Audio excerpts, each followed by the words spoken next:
Hey, what's up, everybody? Tonight we're previewing WWE Clash at the Castle and AEW All Out. It's a big weekend in professional wrestling, and it starts right now.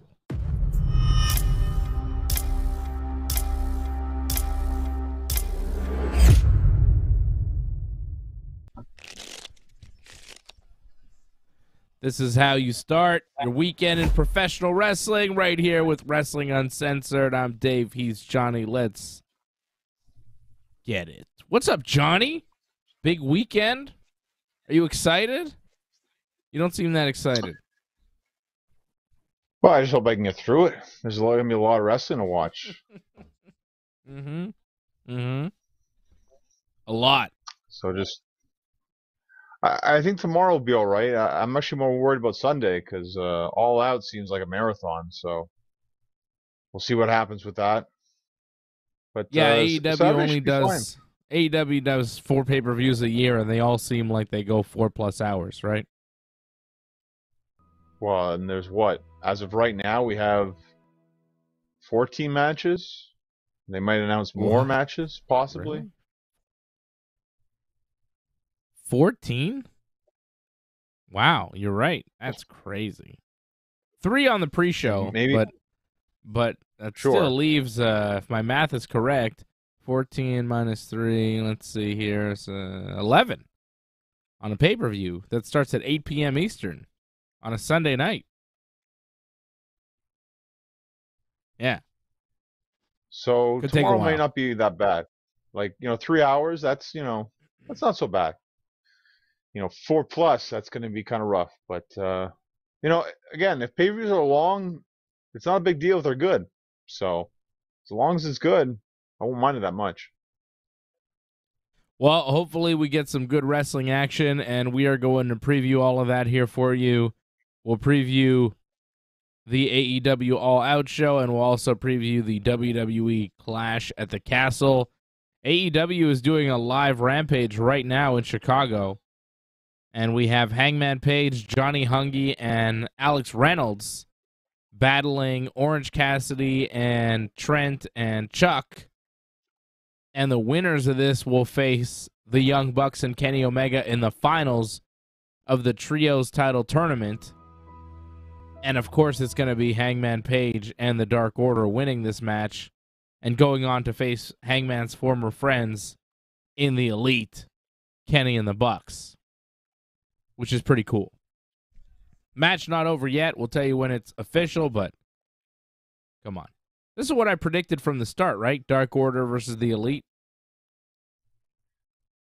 Well, you did think Hangman was going to be in the corner, and I'm like, that doesn't really sell it to me, that match. But now that Hangman's going to be actually in the match, yeah, then I can believe it. Like, no offense to Ten or Uno, but that's not a pay-per-view match, really. But if you throw Hangman in there, that makes much more sense. It's better that way. It's much better. It's a stronger team, too, and you believe that they have a chance of winning. So, we will definitely preview AEW's All Out as we watch AEW Rampage right now. I want to start with WWE's Clash at the Castle because that's the first pay-per-view that we're going to see this weekend. It's tomorrow afternoon, 1 p.m. Eastern Time. Set to end, like you said, John, at 4 p.m. Eastern. I checked my TV guide deal, and it said 4 p.m. it's over. So hopefully they stick to the schedule and give us a nice... Though. Yeah, it could be, but hopefully we get a nice, tight 3-hour pay-per-view. WWE doesn't have a ton of matches for this thing. 6 matches total. And, tonight was the go-home show, so... Tomorrow afternoon, we're going with it. Edge, Rey Mysterio, taking on Finn Balor and Damian Priest. Gunther defending the Intercontinental title against Sheamus. Matt Riddle versus Seth Freakin. Alexa Bliss, Bianca Belair, and Asuka take on Bayley, Dakota Kai, and Io Sky. Liv Morgan defending her SmackDown Women's Championship against Shayna Baszler. And Roman Reigns defending the undisputed WWE Universal Championship against Drew McIntyre. Johnny Hungy, Hangman, and Alex Reynolds have just won the match. By the way, it's official. They're taking on the Bucks and Kenny in the finals on Sunday night. So 6 matches here official for WWE's Clash at the Castle going down tomorrow in Wales. A big stadium show, 60, 70,000 people. It's sold out. It's going to be big. We have the main event, I think, that everybody's looking forward to. Roman Reigns versus Drew McIntyre. What's going to happen here? A lot of people think Drew McIntyre is going to win. He's going to walk out champion. I'm seeing a lot of talk that people think Drew is winning. A lot of rumors pointing in that direction. I'm not sure that's where it's going to go. I know that it's not where I want it to go. I think Roman Reigns right now, the run that he's on, should hold on to the championship, should not lose.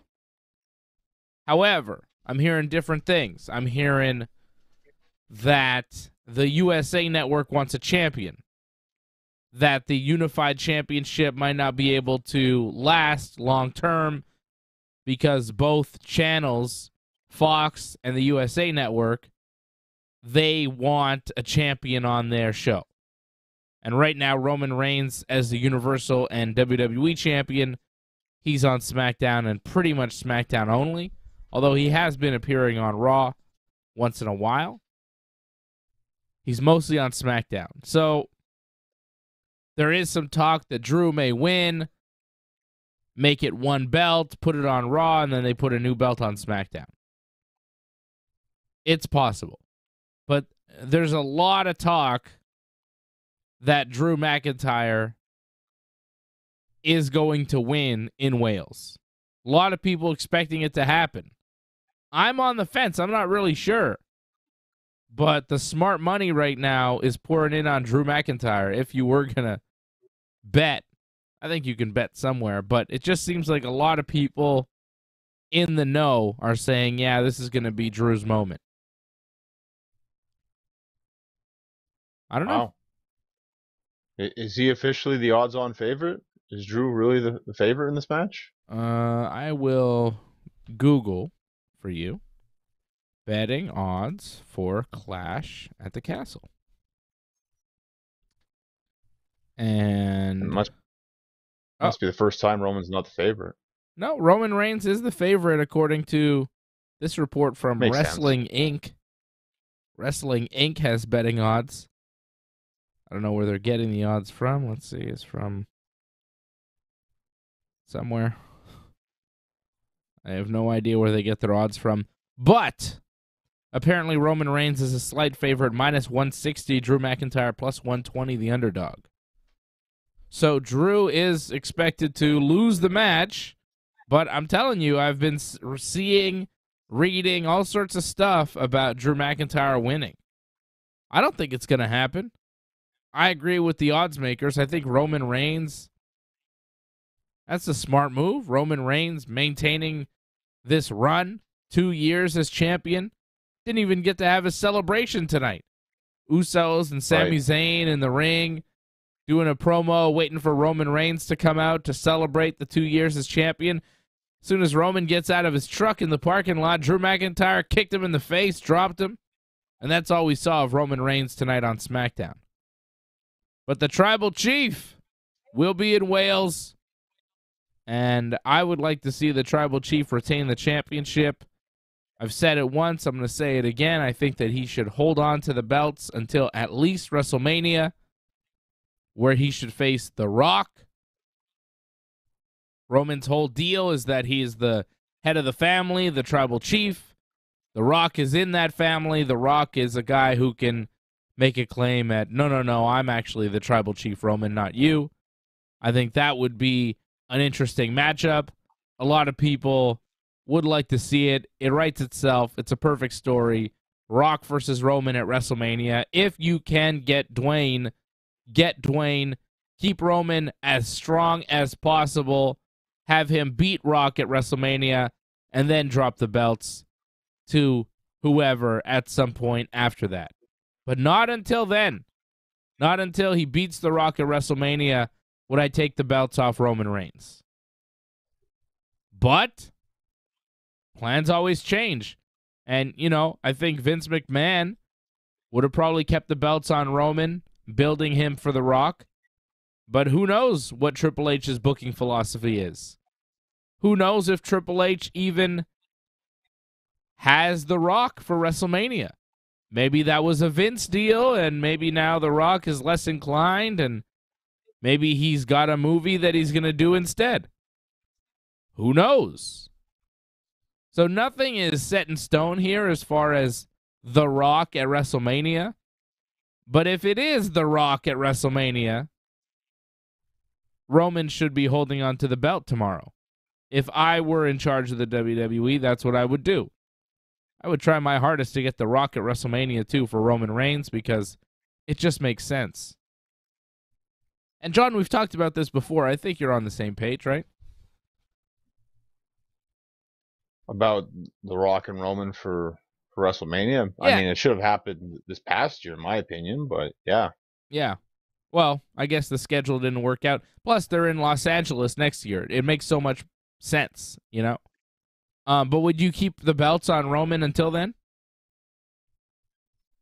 Yeah, I definitely think Roman should be the champion now. I mean, it's a great moment for Drew here. Like, it's going to be a large audience to watch him, and it's going to be an amazing atmosphere. But still, Roman's been in this before, and we've seen this match before. I don't feel this needs to be the moment where we see a title change.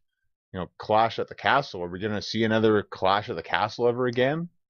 More than likely not, I don't think. Mm-hmm. So I don't think this is the time where Roman has to lose.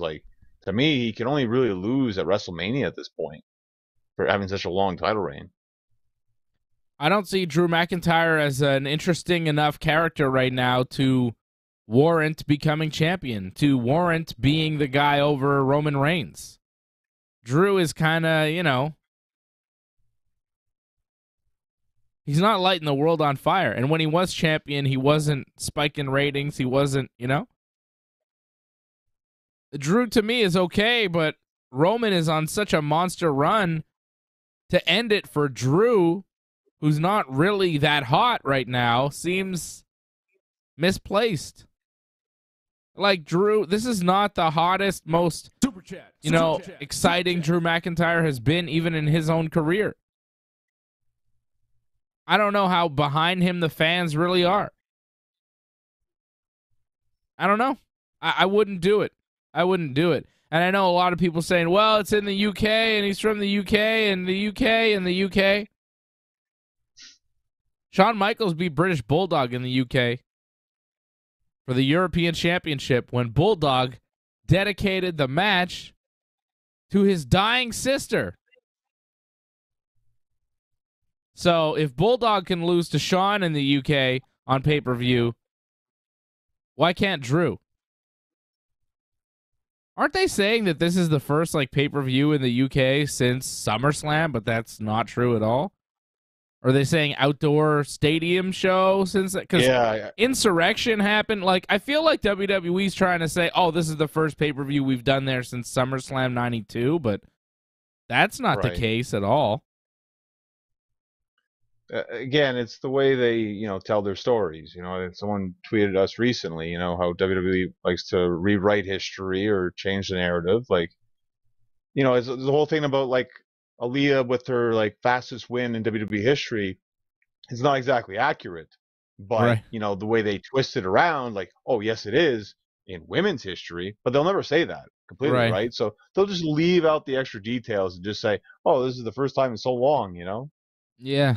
When actually it's not that long, but whatever. Again, it's just them playing up their stories, and that's the one they want to go with. They love to rewrite history. Did you see it just reminds me of the A&E documentaries that they've been doing. I watched the DX one. Did you see that? No. Not DX. Man. Never DX. They're like, oh, China, she had problems and she had drug issues and she asked to be paid more money than Stone Cold, so we had to let her go, and that's why she left WWE. There was zero mention in that 2-hour documentary about any sexual relationship between China or Triple H. Not a single mention of the fact that they had a long-term relationship, they were together, and China was devastated over the fact that her long-term boyfriend was cheating on her with the boss's daughter. There was zero mention of that in the documentary. Like it didn't happen. Like it wasn't a fact. The way they treated China's exit from the WWE in that documentary was insane. And I was like, yep, that's just what they do. WWE rewriting history. It was crazy. I was like, oh, what are they going to say about China and Triple H? How do they deal with that? They don't. They just didn't. They're like, nah. FJR, oh, she wanted more money than Stone Cold, pal. And then, like, that was it. Just a short clip of him saying that. But there's no context of, the other stuff going on. So, yeah, that's just what they do. It's crazy. So, are we both picking Roman? I feel like we're going to be wrong and Drew's going to win somehow. I see Ryan Katz on the chat saying maybe Roman loses, but Heyman put a clause in the contract for only one title to be on the line. Like, I could see that. And they announce it, like, right before the match, like, oh, just breaking news. Paul Heyman actually just sent us this contract, and only one title's on the line. Oh, well, we're still having the match, and it's for the WWE Championship. And then Drew wins, and he's WWE Champion, but, Roman's still Universal Champion. They could easily do that. And they could do it, like, 5 minutes before the match starts. They've done stuff like that before. They have, and it's not impossible for them to do that. It kind of makes a bit of sense. But as of right now, as of what we know, it's for the Undisputed Championship. That's what we build towards. Yeah. That's what we've been led to believe. This is what's going to happen. Both titles are on the line. So if that's the case, I think Roman's walking away as still a champion. I mean, if they want to change it, and modify the rules like they always do, whatever. But as of right now, like, I see Roman as the champion. Did we forget about Austin Theory as the Money in the Bank guy? Because he seems to be feuding with Johnny Gargano on Raw now. He's got the Money in the Bank briefcase, but he isn't talking about cashing in nearly as much as he was when Vince was still in charge. Like, ever since Triple H took over, the Austin Theory character has totally changed, and he's, like, not threatening to cash in that much. Almost as if Triple H is like, yeah, I don't think he should be champion, I think it's one of those things now where it's like they kind of want you to forget about it. So when he comes back again, it'll be like a big surprise. Yeah. So I think that's it. I don't see him trying it tomorrow, but, stranger things have happened. Especially Silent by Deadly says, it's wrestling. They could pretty much do anything they want, can't they? Yeah, exactly. I mean, they could kind of make up the rules as they go along. Say, oh, well, this stipulation happened, and we didn't know about it, but here it is, fans. Yeah. That's how wrestling works. That's why we're saying, like, 5 minutes before the match, they could easily say, oh, only the WWE Championship's on the line, because Paul Heyman, he's got legal stuff. I don't know. Harold Schneider dropping a super chat. Thank you, Harold. You're the super chat leader of the night so far. Is Ronda going to be wrestling? She was live on YouTube today. She was also live on SmackDown. Not live, but yeah. Well, whatever. She was on SmackDown. She was reinstated. It was a weird segment with Adam Pearce. I don't know what the hell that was. Ronda and Adam Pearce. Turned heel. I guess he turned heel. I think we've seen the end of Adam Pearce as the, authority figure on the shows. I think that's what was happening tonight. I think he was written off tonight. Really? I don't know about that, but wait and see. Okay. I think he's going to be a bad guy now. Maybe. But Adam Pearce read a letter that was from the board of directors that said Ronda is on probation, but her suspension is over, and she can resume her in-ring competition. And Pearce wasn't happy about it, and he said, I would have fired you, Ronda. And Ronda says, well, you think the board's going to take your side over the most recognizable female athlete in history? Kiss my ass, Adam Pearce. And then Adam Pearce gets all mad and starts talking about, how he puts on both shows and all the work he does, and nobody gives him any credit, nobody cares about him, and he's sick and tired of it. And Ronda's a bitch. And then Ronda got mad about that, and Pierce apologized quickly, but it was too late, and Ronda attacked and put him in the armbar. I don't know. I feel like Adam Pearce lost it. Adam Pearce was kind of saying, like, I'm sick of this job. Nobody's giving me any respect. And it's kind of a moment where a higher authority figure from the board of directors could say, well, Adam Pearce, you're not doing a good job, and we're going to replace you with, JBL or Farouk or something. Damn. Well, it seems like JBL's doing something else, I think. I know. And to me, it's Farouk, just a shift in... I'll wait and see. But to me, it's a shift in attitude. That's it, where it's just like he's had enough, like no one's giving him any thanks. So now he's just going to tell people what he thinks of them. And it's going to be kind of harsh. Cool. Another heel authority figure in the WWE. Well, it makes sense, They what build do. themselves as the evil corporation. I mean, it's their own fault. They're trying to babyface now, though. Triple H is a babyface. Vince was a heel. Triple H is a babyface. Maybe this will pave the way for Triple H to come back to be the babyface against Pierce, Maybe. I don't know. I don't think Triple H needs to be on TV right now. It's his first month with all those new jobs. Like, just focus on one job. Don't be a TV character, It's a lot. Take it easy. Focus. Because I like the direction so far. I like it. Stay focused, Triple H. You're doing a good job. Oof. Did you watch Raw and SmackDown this week? Well, yeah. I mean, there were some hits and misses, right? It's not perfect. A lot of misses. I like Gable and Kurt Angle. That was good. The promo was good, and then Angle with the Street Profits afterwards, drinking the milk, I thought was good. The Street Profits... match was horrible, actually, though. What? I thought the match was good. I liked it. The Street Profit, I don't know about you, man. Street Profits, they're just not interesting. After that Usos thing, I feel like they just died after that. Yeah, but Gable and Otis are so interesting to me that I really just like what they do. Street Profits did what they needed in that match. It was all right. It dragged. I almost fell asleep during that match. Well, you weren't interested, but it's not that it was bad wrestling. You just don't care.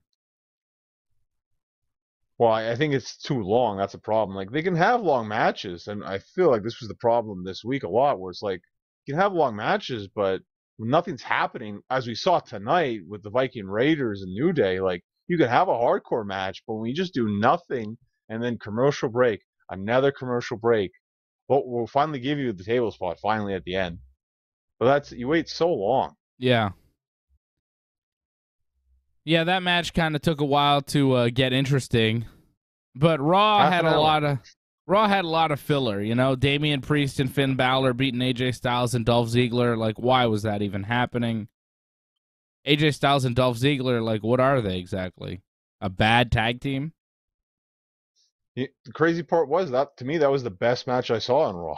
No, it was pretty good, but it was why is this happening exactly? Just to make Priest and Balor look a little better going into the pay-per-view? Exactly. And I thought it was going to be a 6-person match there, the Ray Edge. I thought it was Ray Edge, Beth Phoenix against Rhea, Priest, and Finn, but no Beth Phoenix, no Rhea.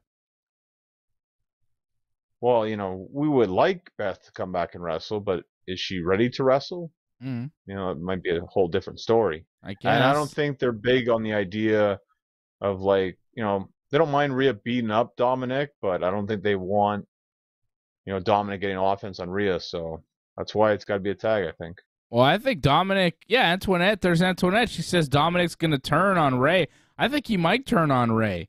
Because after that tag team match on Raw, Finn and Damian Priest and Rhea Ripley cut a promo, and Edge came out and made fun of them. And then Ray and Dominic attacked Finn and Priest with kendo sticks.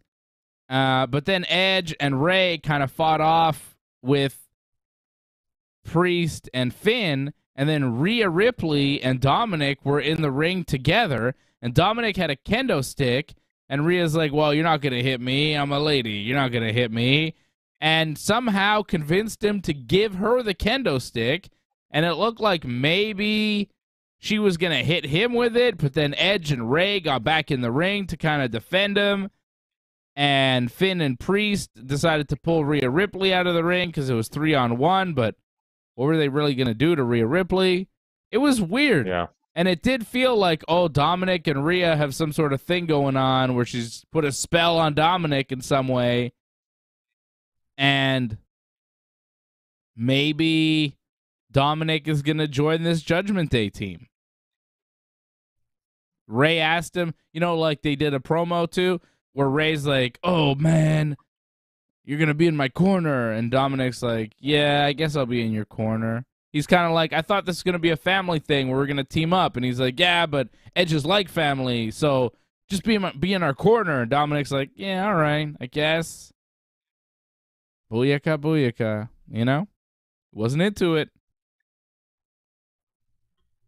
Well, I think you'll agree easily. I think a lot of people will agree. I mean, it's a more compelling match with Edge and Ray instead of it being Dominic. One, we've already seen that match before. Well, yeah. And this is nice. Like, it's probably the last time Edge and Ray are ever going to probably team together. Mm-hmm. So I think it's great for the fans there that they actually get to see that.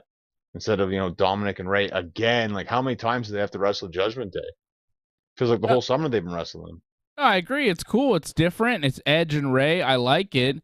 But Dominic, as the odd man out, could be an opportunity to turn him heel and have him join the Judgment Day. Because, as you say, Ray and Dominic is not an act that anybody's excited about. I don't think you can name a single team in the WWE that you want to see wrestle Ray and Dominic.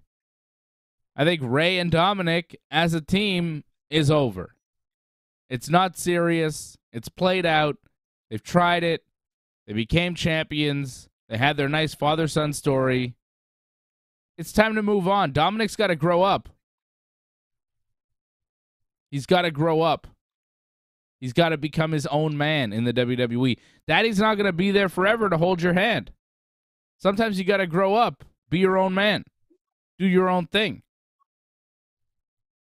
As Rhea Ripley's, slave. Yeah. Some sort of dominatrix thing going on. I don't know. I don't have a lot of faith in Dominic from what I've seen from him in the past. Like, I feel like his best is with Ray. And you end that, and it might be a short career for him, I think. Well, sink or swim then.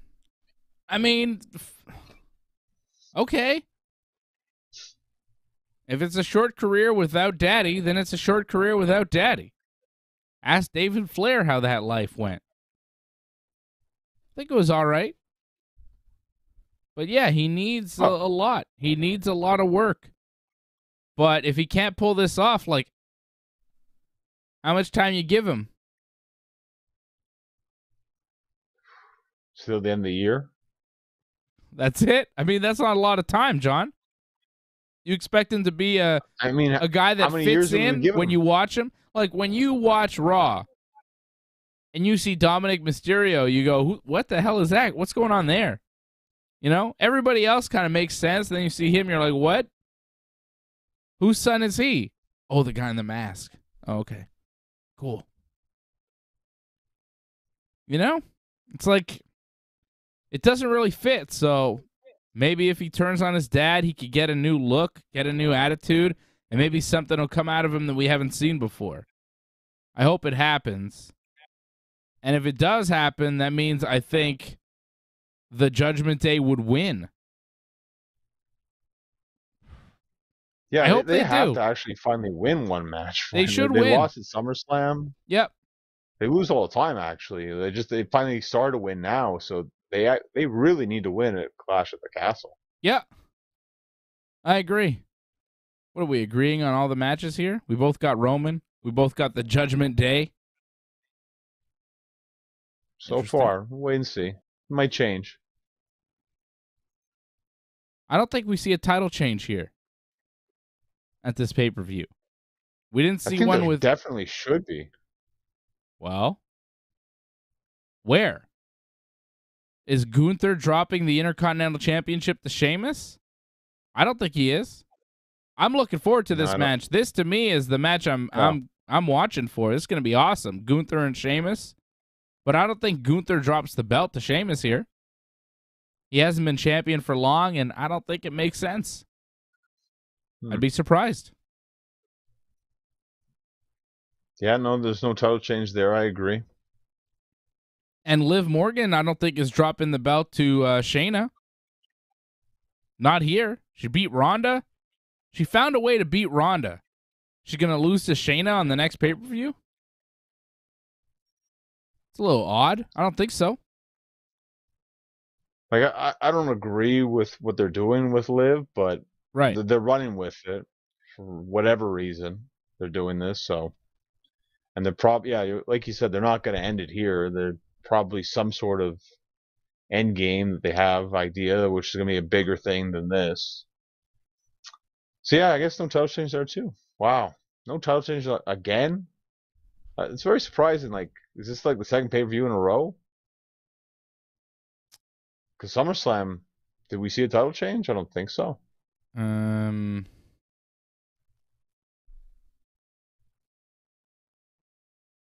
really don't think there's any title changes. Wasn't Theory the U.S. champion going in? No, Lashley won it. The title change was at Money in the Bank. Oh, yeah. Yeah, there was no title change at SummerSlam, and possibly no title changes here.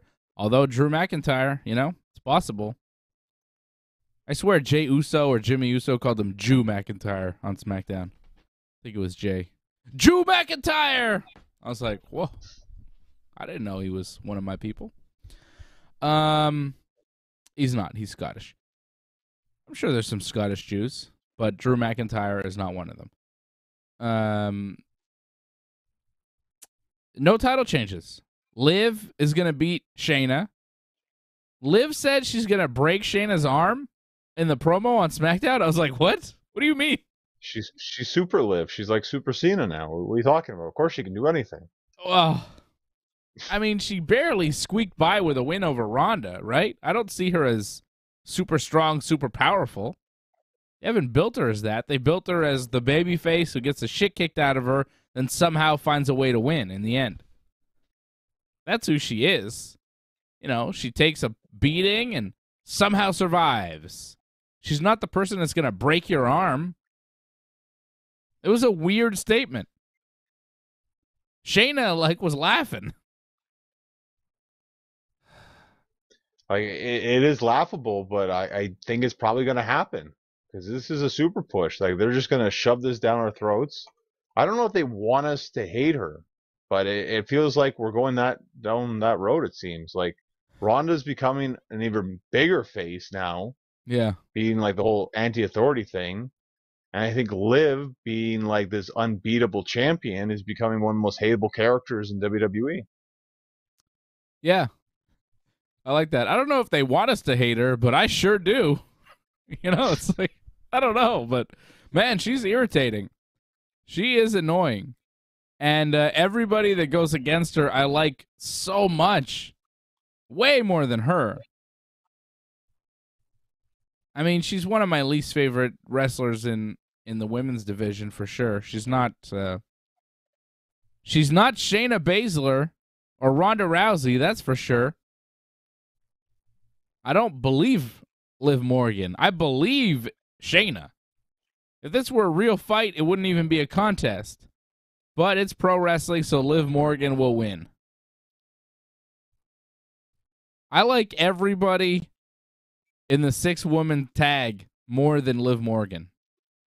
Bianca Belair, Alexa Bliss, Asuka, Bayley, Dakota Kai, Io Sky. I like them all more than Liv Morgan. Each and every one of them. I think they're all better. By a lot. Some of them by a ton. Some of them, marginally better, but I take Alexa Bliss over Liv Morgan, right? It's close. That's a toss-up, I it's feel. close. It's close with them, but like Bayley, Bianca, Asuka, Io Sky, even Dakota Kai. I think you give it to Bliss because of the promos. Like, she's a better promo than Liv easily. Better finisher, too. Twisted Bliss over Liv's thing. The Twisted Bliss is nice. Got to give it to Alexa. She's got a nice finisher. It's a nice little move. Twisted Bliss. I like. Yeah, it's decent. She doesn't always use it. Sometimes she does DDT, but yeah, when she does use it, yeah. But it's better than anything Liv Morgan does. Like, that one move is better than any of Liv Morgan's moves. Well, watch Liv pull out a submission win tomorrow. And it probably won't look that good, and you'll get really pissed. Oh, my God. I don't know what I hate more, her wrestling or her catchphrase. Watch me. Watch me. Get the fuck out of here. Watch me. I'd rather not. See? I'd rather not. Like, they got the right idea with just keep it short. But I don't know. Again, the way she says it, like, it just, man, you just hate it so much. It's like, no, I don't want to watch it. I don't know. Maybe we're the ones that are wrong for being annoyed by Liv, but I don't think we are. I'm sure all her fans hate us right now, but well. She has fans too. She does have fans, but everybody has fans. It's these lonely people on the internet that write to Liv Morgan every single day, hoping that they'll be noticed. It's sad. It's mostly sad people that have no friends or family that have to resort to talking to Liv Morgan. For them, Yeah, she cries those makeup tears for her fans. You're so pathetic. Yeah, so she'll probably beat Shayna. She'll probably win by submission too, John. You're right. Bianca, Alexa, and Asuka taking on Bayley, Dakota, and Io. I think Bayley, Dakota, and Io have to win here. They've got to win something. They didn't win the tag titles, which we should talk about. Raquel Rodriguez and Aaliyah won the tag team titles on Raw. Sasha and Naomi did not show up. It was just Raquel Rodriguez and Aaliyah. Aaliyah actually got the win for the team. Yep. This is the main event of Raw. Raw went off the air with this. Big surprise. Big surprise. No one expected this. And they better have a reason why they're doing this, because it didn't make a lot of sense to me. You bring in this new group. You got Io Sky and Dakota Kai as the tag team in the group. You got Bayley as the singles wrestler. They're in a tag team tournament for the titles. They get to the finals against a team that seems very beatable. You've got strong Raquel Rodriguez, but then you got weak-ass Aaliyah, who loses everything and is basically a jabroni. Got injured twice. Yet, Aaliyah and Raquel win, and Dakota and Io are losers. Yeah, it was a weird one. The finish did salvage Dakota and Io a bit, because Bayley was ringside and Bayley got run off by Alexa, Bianca, and Asuka, who came down, and Dakota and Io were distracted by Bayley being run off by the babyfaces, and they didn't see Aaliyah tag in to Raquel Rodriguez. Aaliyah hid for a second. They thought Raquel was the legal person. But then Aaliyah kind of rolls in, rolls up. I think it was Dakota, 1, 2, 3, new tag team champions. So they won, Raquel and Aaliyah, but there was a little bit of distraction, a little bit of trickery.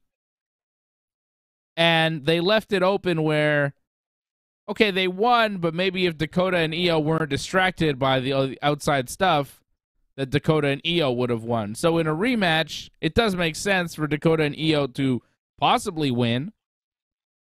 But that's not what we got here. We got Aaliyah and Raquel Rodriguez. Well, I feel the out was because I think Dakota wasn't legal. Like they pinned the illegal person. So I think that was the out. That too. Okay, I didn't notice that. But I noticed they weren't even using tag ropes a lot of times. So a lot of those tags shouldn't have even been legal. So like now we're going to complain about tag rules when you guys weren't even really using tag rules to begin with. So yeah, to me, that's kind of weak. But I didn't mind this match. Like it was fine for what it was. Just to be the main event, I feel like it wasn't the main event of a Raw. But it was, and that's kind of sad. Yeah, it was the main event of Raw. It wasn't the best episode of Raw. It was not. I saw a lot of people like this Raw, and I was like, I don't know how you liked it. I mean, it was okay at the first hour I thought was fine, but then like a lot of Raws, it just started going downhill, and it just didn't stop. Well, I think some people maybe enjoyed the wrestling because there were some good matches. Priest and Finn against AJ and Dolph. The opener. Street Profit against Alpha Academy. You didn't like it, but I did. I thought it was pretty damn good. The Kurt Angle stuff, Kurt Angle being treated with respect, and Kurt Angle and Chad Gable having that promo, I enjoyed. I liked it. That was fine. Angle's not jobbed out. Though. Angle's not looking like an idiot here. He's looking, like a legend. You didn't like what? I thought the Edge stuff was kind of lame, though. Yeah. I mean, it was okay, but it was kind of ridiculous. And just Kurt's reaction afterwards wasn't great. It wasn't the best, but, they're trying to bring out some nostalgia. They wanted to do Edge and Kurt Angle on screen together, and that's the best they came up with. Because Edge and Kurt Angle are very rarely in the same building, and they have a lot of history together, and they just wanted to bring that up. I didn't hate it. I've seen worse. At least they're bringing up wrestling history. I like that. I like wrestling history. Like, it may be familiar to you and me, but to a lot of people, it's not. So they need to learn about that stuff. Edge and Kurt Angle and the history. Like, why is Kurt Angle bald? Because he had a hair versus hair match with Edge, and he lost. Like, they have a lot of history. Yeah, it's fine to retell the history, like the actual history for once, but it just came off way too goofy. And like they were goofy characters at one point, but they're not now. So it felt out of place a bit. Like it's okay to like, oh yeah, we used to do this, but maybe, go back to like how you are now. But no, it just kept going downhill afterwards. Like, oh, look at this, Ray. And then they just laugh at him. Like, to me, it was stupid. Well, it wasn't, highbrow, great, intelligent comedy. It was silly wrestling comedy with two guys that you're familiar with. It was what it was. I think the Matt Riddle and Seth Rollins promo was really the highlight of Raw. I mean, it got real. Sami Zayn and Kevin Owens stuff was not bad either. That was pretty good. That was all right. The Riddle and Seth promo added so much to their match. They're wrestling at the Clash at the Castle, and I could not care less up until Monday night. Even now, I'm kind of like, yeah, all right, it's scripted, it's all whatever. But still, they added some heat. Riddle and Rollins are shown fighting in the parking lot earlier in the day, so their face-to-face has to be backstage in different rooms, a split-screen interview with Corey Graves. Seth says he's going to put Riddle down at the Clash, then move on to the Undisputed Universal title. Riddle tells Seth that there's only one man in Seth's family, and it's Becky, the man. And then we go to commercial break. And I think, kind of a lame promo. Basic WWE stuff. We come back from commercial break, and they say, well, this is what happened when we went to commercial. They thought they were off the air, but our cameras were still rolling. So Seth goes, hey, Riddle, you still there? Or maybe he called him Matt. Like Ryan said, they did give him his name back. He is Matt Riddle again, which is good. Hey, Riddle, you still there? Which reminded me so much of that Daniel Cormier, John Jones thing. That's what they were kind of trying to recreate. I don't know if you remember that during the build-up, I think, to their exactly what I felt they were doing. Right? Hey, pussy, you still there? You remember that? That was the best.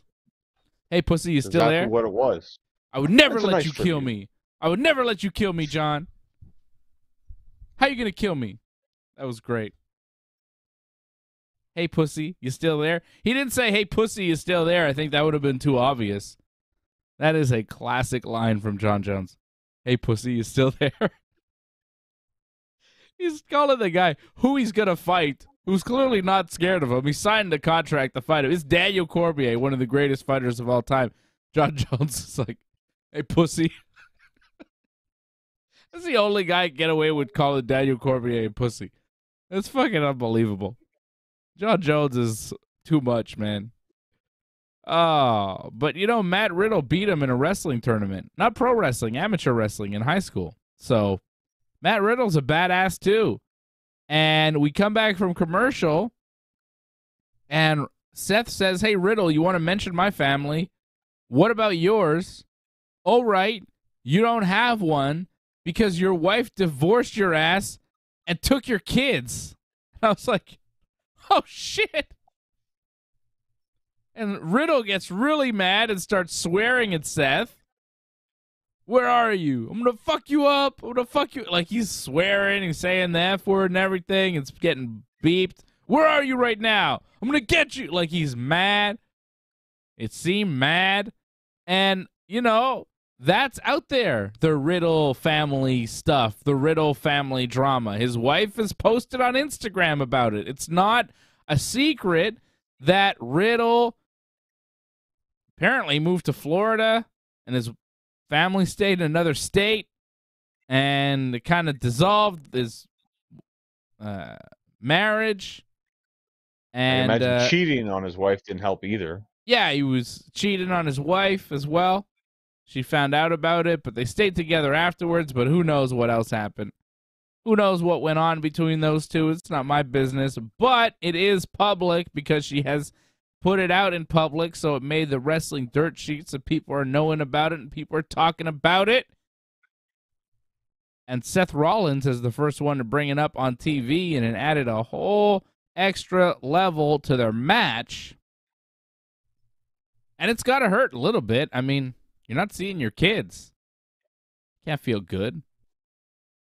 Somebody saying that to you. Riddle showing some real emotion. Seth showing some real emotion, some real not caring about what anybody thinks, some real attitude. I thought it was great. Great stuff. Didn't expect it. And it took this kind of nothing feud and nothing match and made it interesting. And now I don't even know who's going to win. Seth has been losing a lot of high-profile matches, but Riddle has too. I feel like both guys need this in a big way. But after what Seth said about Riddle, feels like Riddle's got to get revenge. Not sure he does, though. This is an interesting one. This one I'm on the fence with. What do you think? Well, I enjoyed the fact that they threw that in there.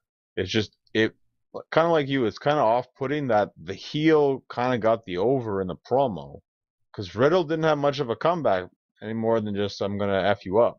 Yep. You know, like that's all he had. And it's like, as the face, like, you got to come back with something. And if that's all you got, like, you got nothing. So Seth got the win on that one. If you don't give Riddle the win in the match, he pretty much got dominated in this. But that could easily, because this is Seth Rollins, Seth Franklin, like, they love him a lot. And if they're ever going to let someone be dominating, like, it's him. So I'd go with him to win. Well, the betting odds agree with you, John. Seth Freakin minus 180 the favorite, Riddle plus 130 the underdog. But it's tough though. It could easily go to Riddle. Like, yeah.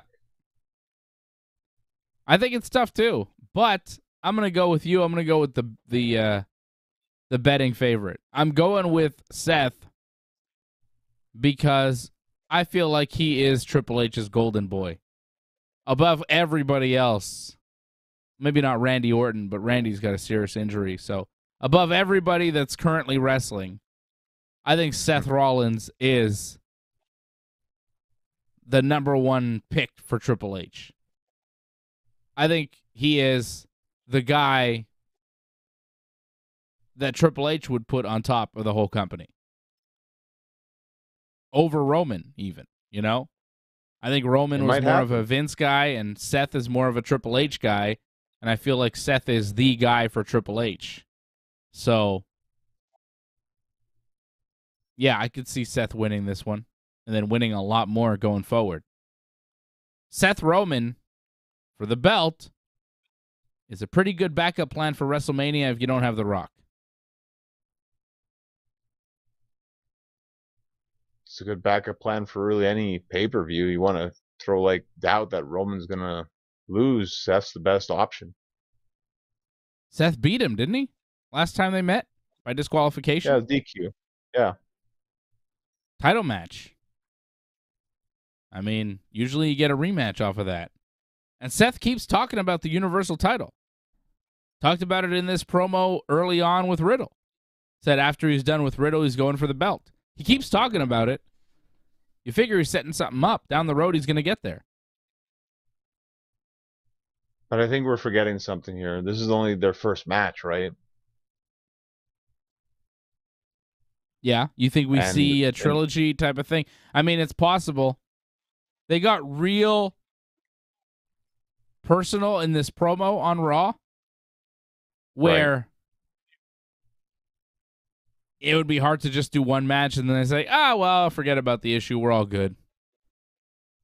Even if you do one match, say you lose. 6 days ago, you said all this stuff about him on Raw. It's kind of hard to let that go if you're Riddle, right? I think if Riddle loses, he'll still want a piece of Seth. I don't think he'll be done with Seth. And I think Seth wins, but wins with some cheating. He wins with a, heel tactic. Whatever that may be for this match. I don't think he wins clean over Riddle. It won't end here, because I think Extreme Rules is the next premium live event, so I think that could be the main event, possibly the next one. In Philadelphia, Extreme Rules, too. October 8th. We got quite a while. Yeah, Seth and Riddle as the main event, maybe. Maybe. So Bryan Danielson just showed up. Yeah, it is Bryan Danielson. Yeah, he's just looking at Chris Jericho. They're hyping their pay-per-view match on Sunday. I see Will Hobbs and Ricky Starks fighting in the ring. They're just pointing at each other. They're just talking. They're looking at each other. Jericho and Danielson. They're going to save the match for Sunday. They're both too old to do a brawl and then a match on Sunday. Come on, guys. Let's take it easy, please. Let's just relax. Not get hurt. Got a match in 2 days. Let's chill. Just talk. Well, there you have it. We got Seth freaking over Matt Riddle. We've got Roman Reigns over Drew McIntyre. We've got Liv Morgan over Shayna Baszler. We've got Bayley, Dakota, and Io over Bianca, Alexa, and Asuka. We've got Gunther over Sheamus. And we've got the Judgment Day over Edge and Rey Mysterio.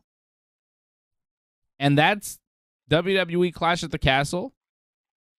And that is every single match that Johnny and I are actually agreeing on for once. Every single one. I'm shocked. I thought you'd definitely go with Riddle, but that's all right. I mean, it makes sense for him to get some revenge, but I don't think he gets it here. Even then, I don't know. Are we supposed to feel bad for Riddle? You know what I mean? Like when Seth said that stuff about Riddle, I didn't feel bad. I was like, oh shit, Seth. Damn, man. You're going hard. Because I don't feel bad for Riddle. Because, I mean, the story is he cheated on his wife and she left him and she took the kids.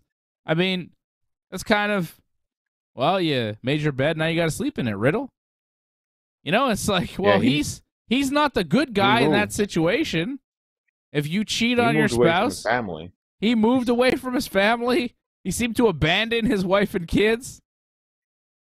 I mean, that's not a good guy to me. Seth is the one with his wife and kid on the road with him in a bus all the time. Seth is the family man. Seth is the good dad. Riddle is the guy being accused of sexual assault, at most and at least cheating on his wife. A lot. Yet Riddle's supposed to be the babyface. We're supposed to feel bad for Riddle? What kind of morals and values are we living in here in 2022? I think Seth is the babyface. If you point out, hey, you beat your wife and she left you. Well, I'm really sad that my wife left me. Yeah, but you did bad things to her. No wonder she left you. Oh, but I'm sad about it. Well, too bad, bitch. Too bad. Fuck, man. You know what I'm saying? I was like, when Seth said that, I was like, oh, cool. They're really going hard on Riddle. Riddle seems mad. It's good TV. But there was nothing in me that felt like, oh, poor Riddle. It was like, oh, Seth's telling the truth. That's cool. I like when wrestling tells the truth. It's good. Well, I think you said it before in the past, you know. When it's real, then, you know, it's interesting. Yeah. The realer, the better. Patrick C. Hamilton, keeping it real, dropping the 777 super chat. Lucky 777s from Patrick out in Saskatchewan. He says, you guys post your Paris picks yet? Yes, we have. Over at... There's a graphic out somewhere. Yeah, there is a graphic out. I will show you the graphic right now, Patrick. Our graphic is out, and I will also give you a couple solo bets, too, that I'm going with. Where's the graphic? Here we go. So there is Team Dave. I'm going with Cyril Gann, Robert Whittaker, and Charles Air Jourdain. Team Freddy going with Whittaker, Jourdain, and Benoit Saint Denis. AJ going with a big parlay. Gann, Vittori, Jericho, McDessie, and Jourdain. I like solo bets on McDessie, Fares Ziam, and Joaquin Buckley. So I'm going there. Those are my solo bets. Again, Fares Ziam, Joaquin Buckley, and John McDessie are my single bets as underdogs for UFC Paris tomorrow afternoon. And that is the Team Dave parlay, Team Fred parlay, Team AJ parlay that you can check out right now for yourself at on our Instagram page, at Ringside Report on Instagram. We did the UFC Paris preview here last night on Ringside Report MMA. UFC Paris taking place same time as WWE Clash at the Castle tomorrow afternoon. Clash at the Castle has a 1 p.m. Eastern start time. WWE's show there, 1 p.m. And the UFC show starts 3 p.m. Eastern time for the main card. 3 p.m. Eastern for the UFC show. Cyril Gann and all of that stuff. Charles Jourdain, I think, is going to be opening up the main card at 3 p.m. Eastern. So there's going to be some overlap between the WWE and the UFC tomorrow afternoon. But I'll be watching both, to be honest. I was going to say I'm going to be watching WWE, but I'm going to have my eye on the UFC too. There's a lot of good fights. So, and I'll have some money on the fights, so I'll have to watch, you know? Come on. Come on. All right, we're doing a post show for the Clash of the Castle tomorrow. Right after Clash of the Castle, around 4 p.m. Eastern time, myself and Johnny North in studio together for the first time in over 2 years. We are back. I think it was March 2020, if I'm not mistaken. There you go. Over 2 years. First time we are back in studio together.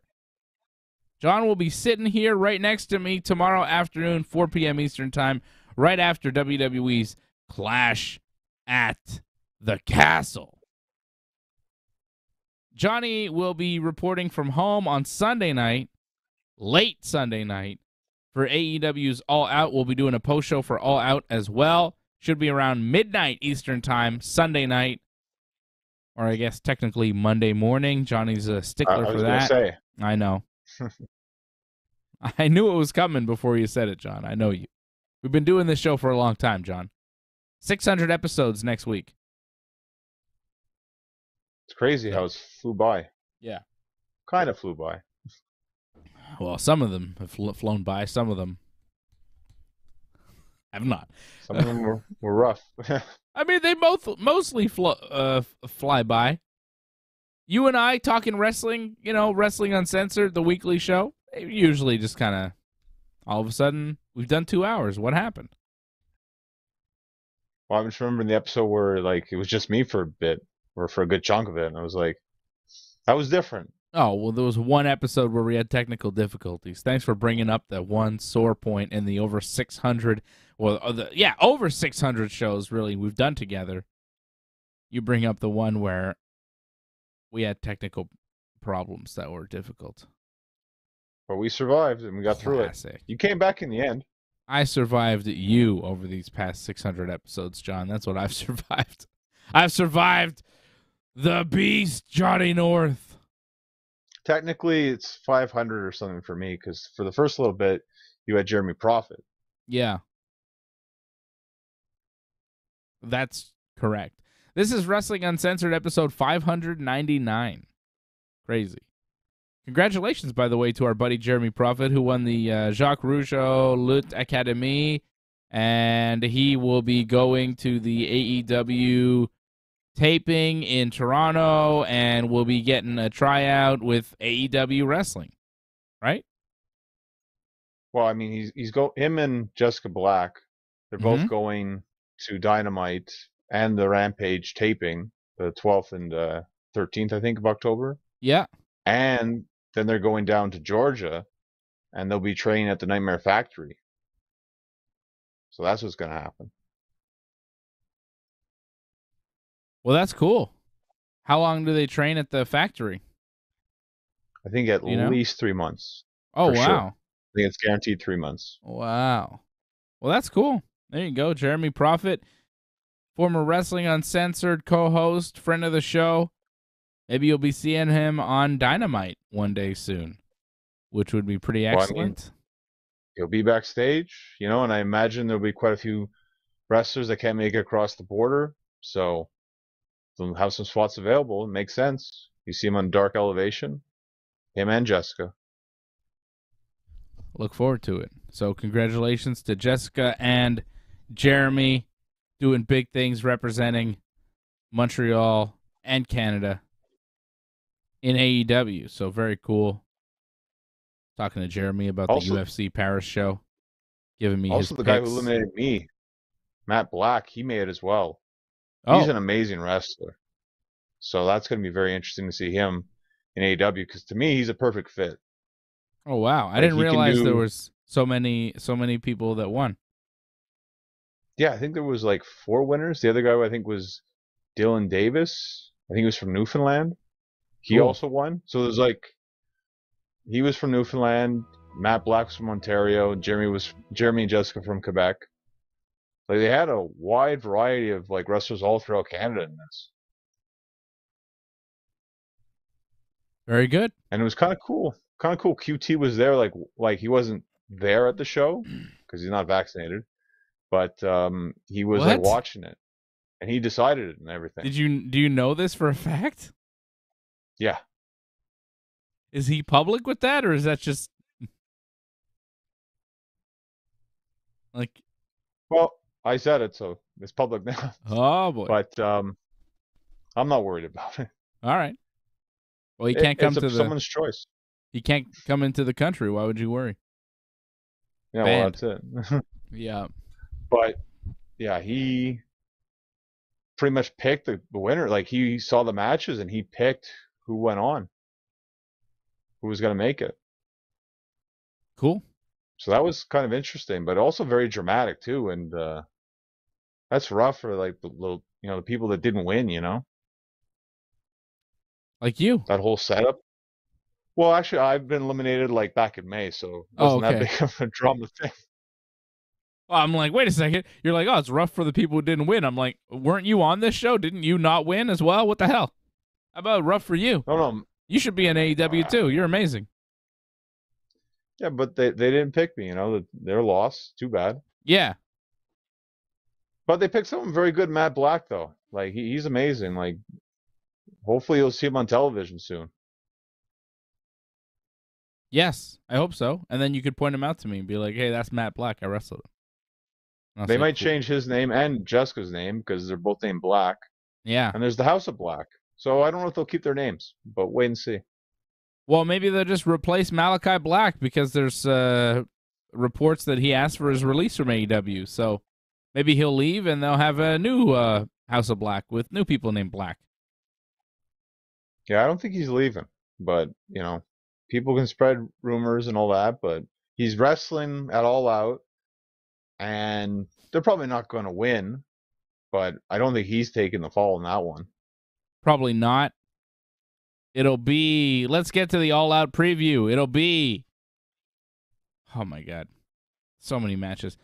Malachi Black, Brody King, and Buddy Matthews against Darby Allin, Sting, and Miro. That was weird on Dynamite when Miro was doing his little promo and then Darby and Sting joined in. How did they get the key to Miro's sanctuary? Well, how did Julia Hart get it? Apparently everyone can get it. Yeah.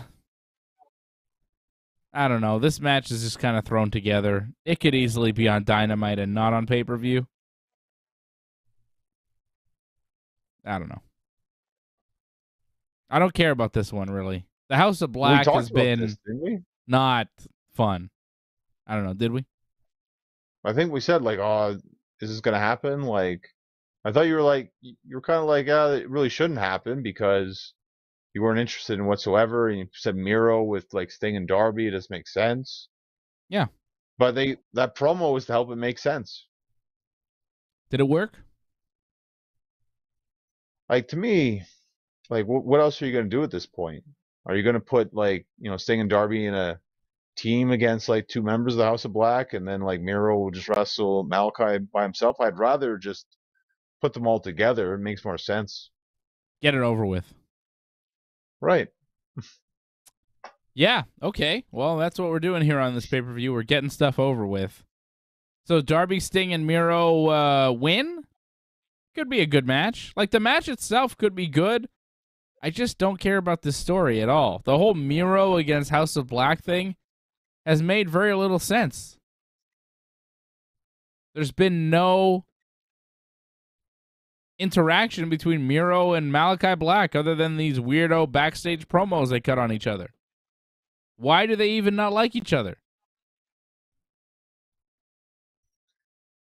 Well, Malachi Black screwed over Miro in that All-Atlantic Championship match. So that's where all that heat came from. Oh, right. Okay, they did have a match there together.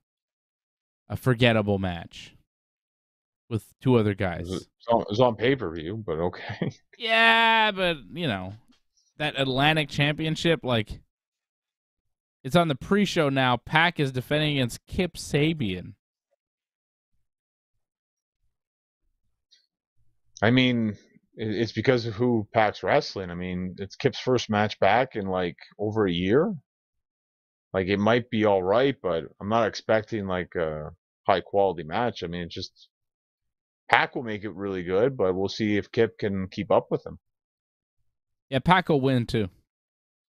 I mean, easily. Right? Because we're watching 4 hours, I might skip the pre-show on this. Yeah, man, I want to skip the pre-show. I don't want to watch this pre-show. Why would I watch this pre-show? You got Tomohiro Ishii versus Eddie Kingston.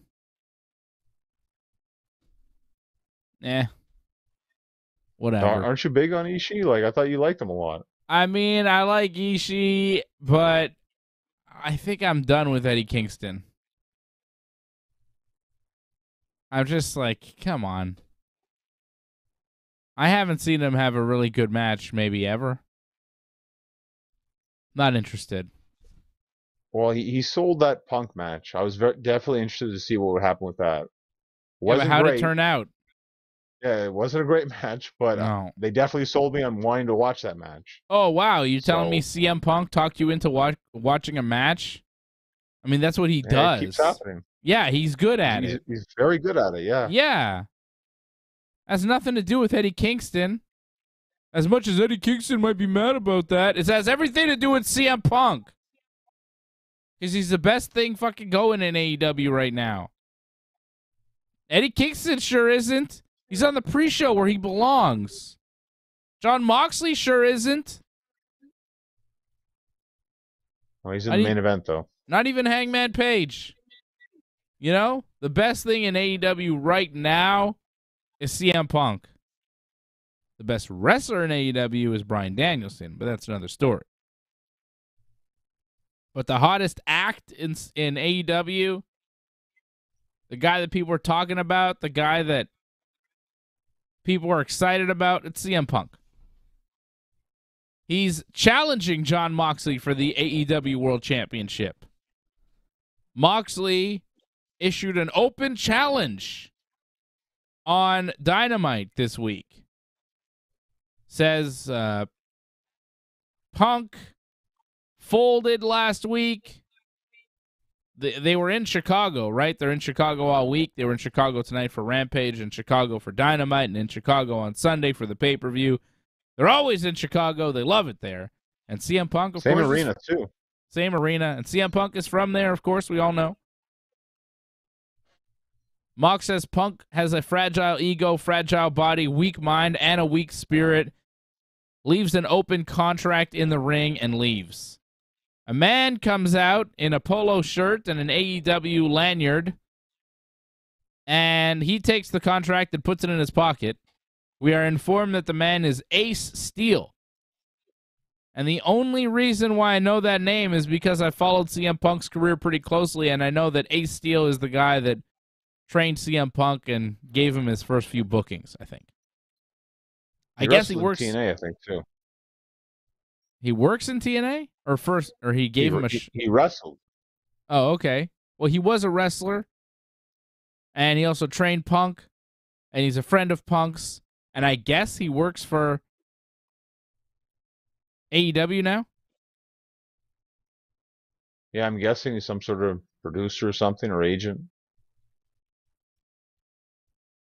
So he came out and took the contract, and then CM Punk showed up later in the show. He had tears in his eyes, and it seemed like almost a retirement promo, talking about his injury and the screws and metal plates in his foot after surgery.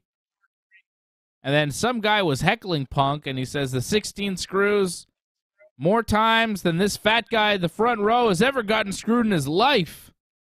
I was like, oh, I guess some fat guy in the front row is heckling CM Punk. I don't think you're supposed to say fat guy anymore. Fat guys get offended when you call them fat guys, you know? They don't like it. He kind of regretted it. Yeah, he did. He kind of was like, oh, I shouldn't have said that, but I don't know. The guy pissed him off. The guy must have said something. And Punk's like, oh, no one has sex with you. You overweight man. But it was pretty good. I liked it. I liked it. Yeah, it's like, oh, that's an off-the-cuff remark from Punk, and he means it. Yeah. Hey, you gonna talk shit to me? Look at you, fat boy. Go fuck yourself. You know, like, that's what he was saying. It's like, hey, man, don't talk shit to me. You probably shouldn't say stuff like that, but no, it happened. He shouldn't say it, but it's what makes CM Punk interesting. He says things that he's not supposed to say. I like that. I mean, well, you know, he says things about other wrestlers that, oh, man, maybe he shouldn't say that Jon Moxley's the third best guy in the Shield. But he said it. Like, does it make sense for the world champion to say that his opponent that's main eventing the pay-per-view is not as good as two other guys on the other show, the WWE show? Like, that's what Punk is saying. Punk is saying, this guy, Jon Moxley, that I'm wrestling in a main event of a pay-per-view is not as good as Seth Rollins or Roman Reigns. Not to mention not as good as Bryan Danielson or Claudio Castagnoli, but, I mean, that's fine. They're in AEW. Punk said Moxley is not as good as Seth and Roman. He didn't say Seth and Roman, but you knew who he was talking about. Right. Which is pretty ballsy for a guy that wrestles in AEW, complimenting two WWE guys, saying they're better than this AEW guy. Stop me when I'm telling lies. And I was like, yeah, I mean, you're not lying, but, like, they work for the other show. This is all you got here.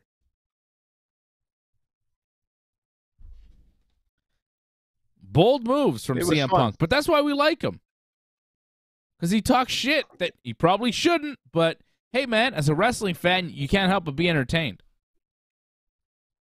It's entertaining. Well, they didn't have a lot of time to build this match. And with the limited amount of time they had, like, they really made something out of almost absolutely nothing.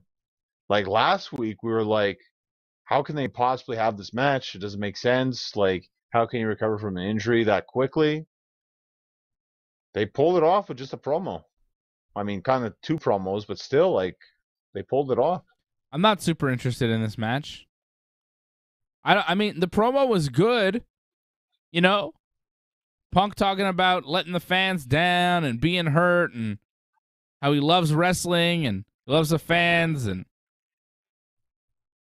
seems like he's going to retire. And then Ace Steel comes out and cuts his passionate promo to Punk saying, hey, this isn't what you planned to say, and I trained you, and it's not about how many times you get knocked down, but it's about how many times you get up. And he slaps Punk in the face and tells him to sign the contract and fight Moxley on Sunday. And then Punk gets all amped up. And he goes into the... forget the F-bomb. Did he drop an F-bomb too? Yeah. Oh, totally uncensored F-bomb too. Yeah. Punk gets all amped up from the passionate speech from his buddy and says Moxley's a wild thing, but not wild enough, and signs the contract in the crowd. Real passionate turnaround promo from CM Punk after his buddy gave him a pep talk there. Punk was motivated. But I don't know. Punk and Moxley, the way it's been built, I don't know. Punk should win. I feel like he lost a week and a half ago so that he could win here at the pay-per-view. Right. But when you're injured and you lose in 3 minutes, how do you come back logically and win 10 days later? It just doesn't make a lot of sense. Punk was hurt, and that's why he lost. Well, is he fully healed now? Is he? Did Moxley get lucky? Like, what, how do you explain it? How do you explain Punk winning this time? How do you explain Punk getting the belt back? Well, you kind of explained the injury in the sense that, his foot's 100%, but it'll never be the way it was. Yeah.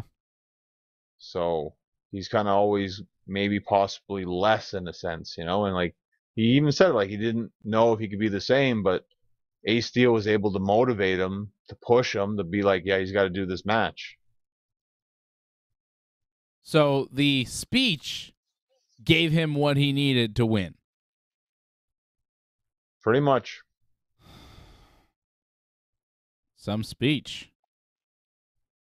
I don't know. I'm just not buying it.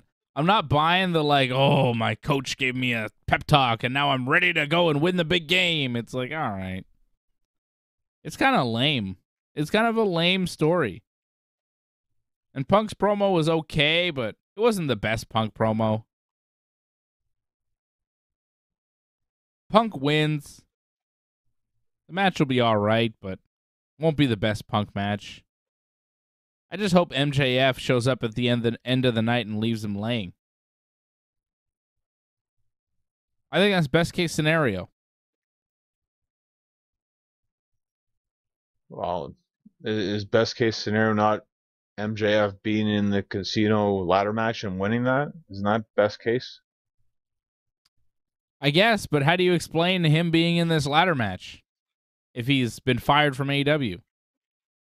Right. I don't think he is in the ladder match, but No. I think a lot of people want that to happen. I guess, but I think it just makes more sense if he shows up and attacks rather than returns in a match. If he returns in a match, you're like, huh? He was fired, wasn't he? Right. Yeah, I agree with you completely. I don't think it is going to be MJF, but a lot of people want to see that happen, and they want Punk to lose to MJF, I think, the title. I think that's what people want to see happen. Yeah. Does MJF show up here at the end of this pay-per-view? Do we see him at All Out? I hope so. Like, if not here, it's going to be a Grand Slam. But you could do it here. Why not? I mean, remember last year was kind of like the big surprises at the end, right? So I feel like that's kind of All Out things that they have the big surprise. MJF would be that surprise. What else can they do? Well, in terms of just Punk winning the title, I think the fans there will be very happy with it. That's no surprise, though. That's expected. It's not a surprise, but no. Like, as far as big surprises, what do you have? MJF? WWE's got some rumors going for their pay-per-view. Braun Strowman, Bray Wyatt, maybe Sasha and Naomi. Like, there's a lot of rumors going for that pay-per-view.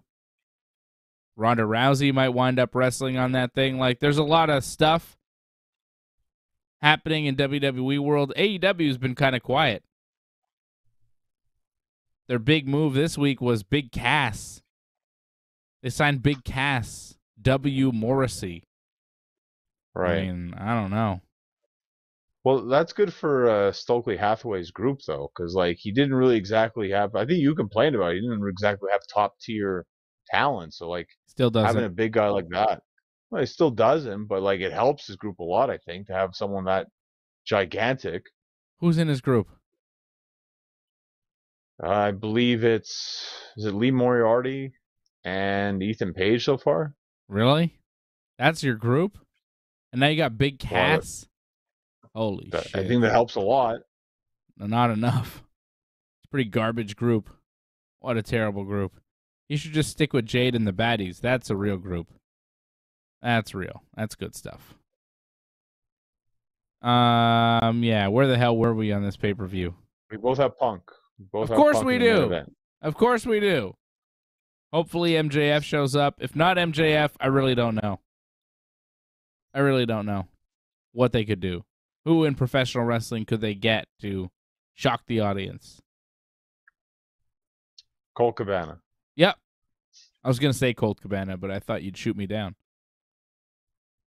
I agree with you. Well, it's it would be Chicago. big. It makes sense. In Chicago, there's been a lot of talk, but come on. It's not happening. It's just not. The heat there is real. Contract. I don't think they're going to work together. Yeah, the Heat was there with Kingston. They still did business together. I mean, push comes to shove, you got to do what's best for business. I agree. Would be good.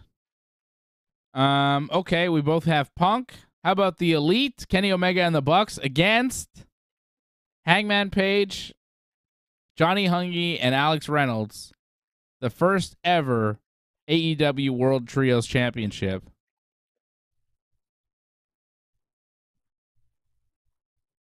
I think Kenny and the Bucks should win, but there's a part of me that wonders.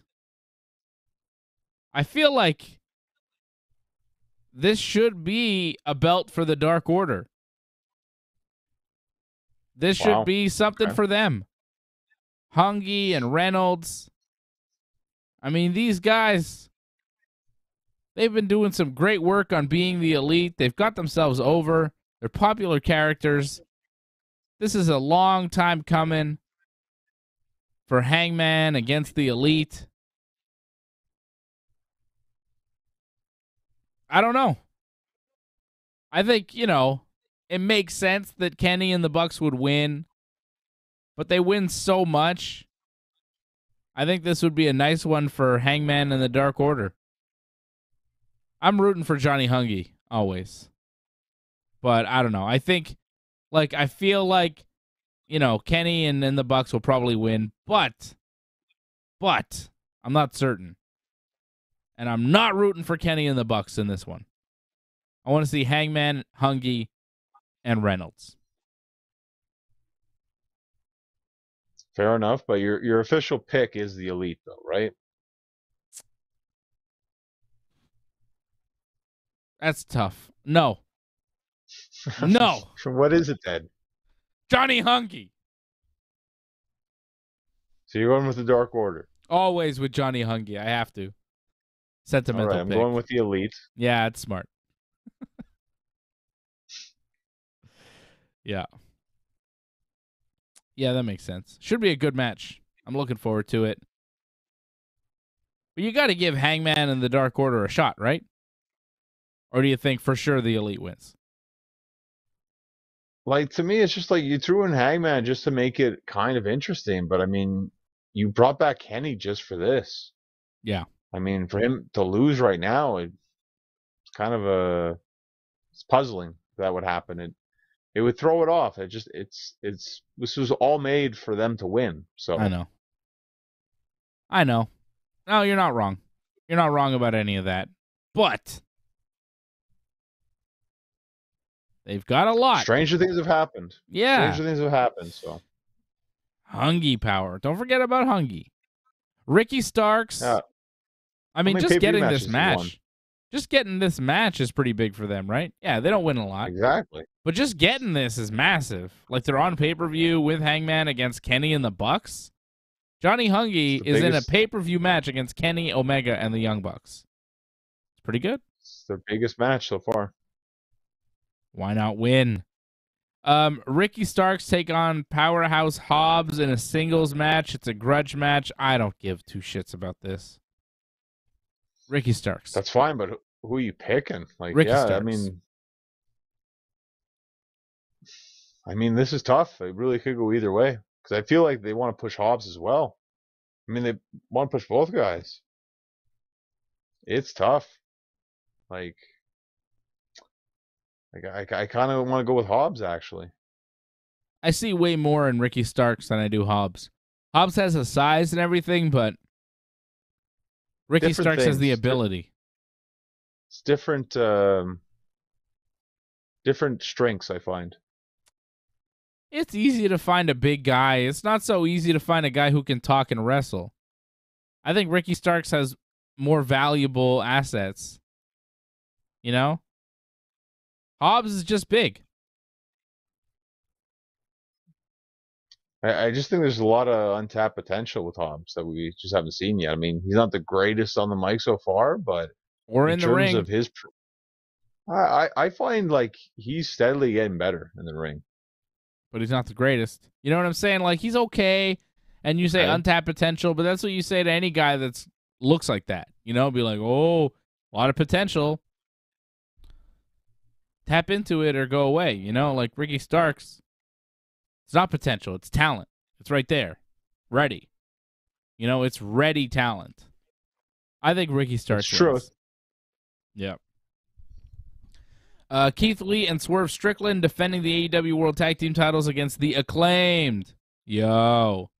I'm there for the promo before the match, the Max Caster rap.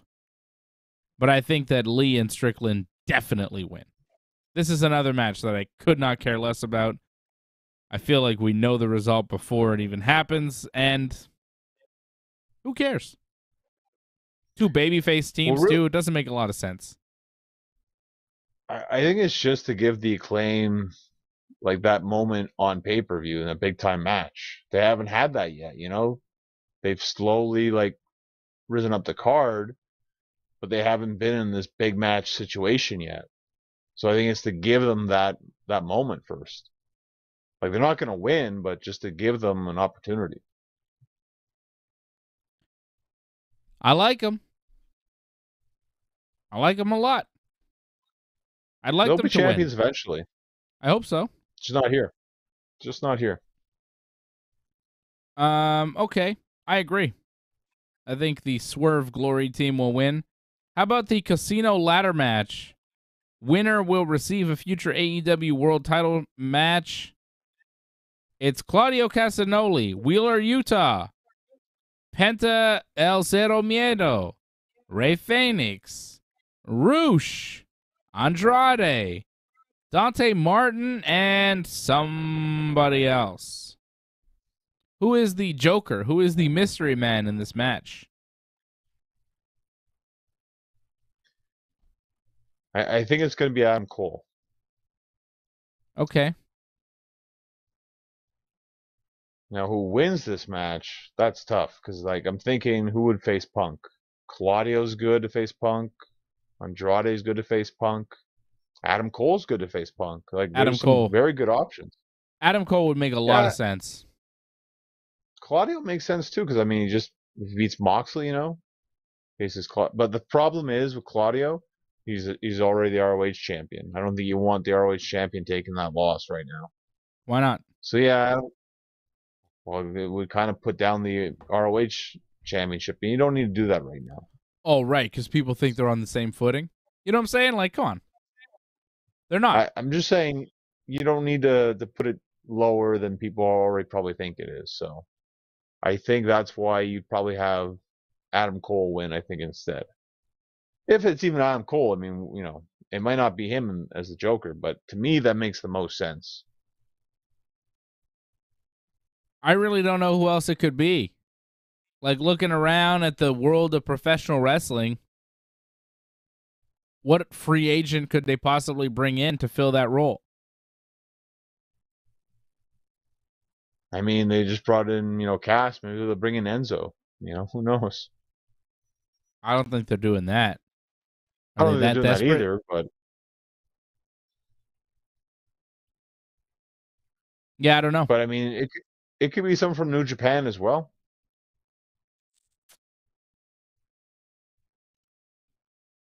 I don't think it will be. Unless it's Tanahashi and we are going to do the Punk Tanahashi match that we never got. That's interesting. Okay. I wouldn't mind. We never got that match, and, I wanted it. Punk and Tanahashi at Forbidden Door would have been pretty good. So, I would hope it's Tanahashi, but I don't think it will be. Adam Cole makes a lot of sense, and if it is Adam Cole, I think he wins. I think whoever is the Joker probably wins, right? Right. That makes a lot of sense. Yeah.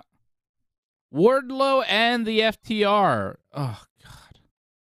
How many damn matches are we going to have to sit through? Wardlow and FTR take on Jay Lethal and the Motor City Machine Guns. Well, you're going to go on a couple of bathroom breaks, I think, so you're not going to sit through everything. I mean, that's a big smoke break. That match will last a long time because they love to let FTR wrestle. Let's watch FTR wrestle for no reason. Like, you got to have a reason, You got to have a reason to care. If you do a bunch of good wrestling moves and I don't give a shit about why you're doing them, there's no real point. Save your body.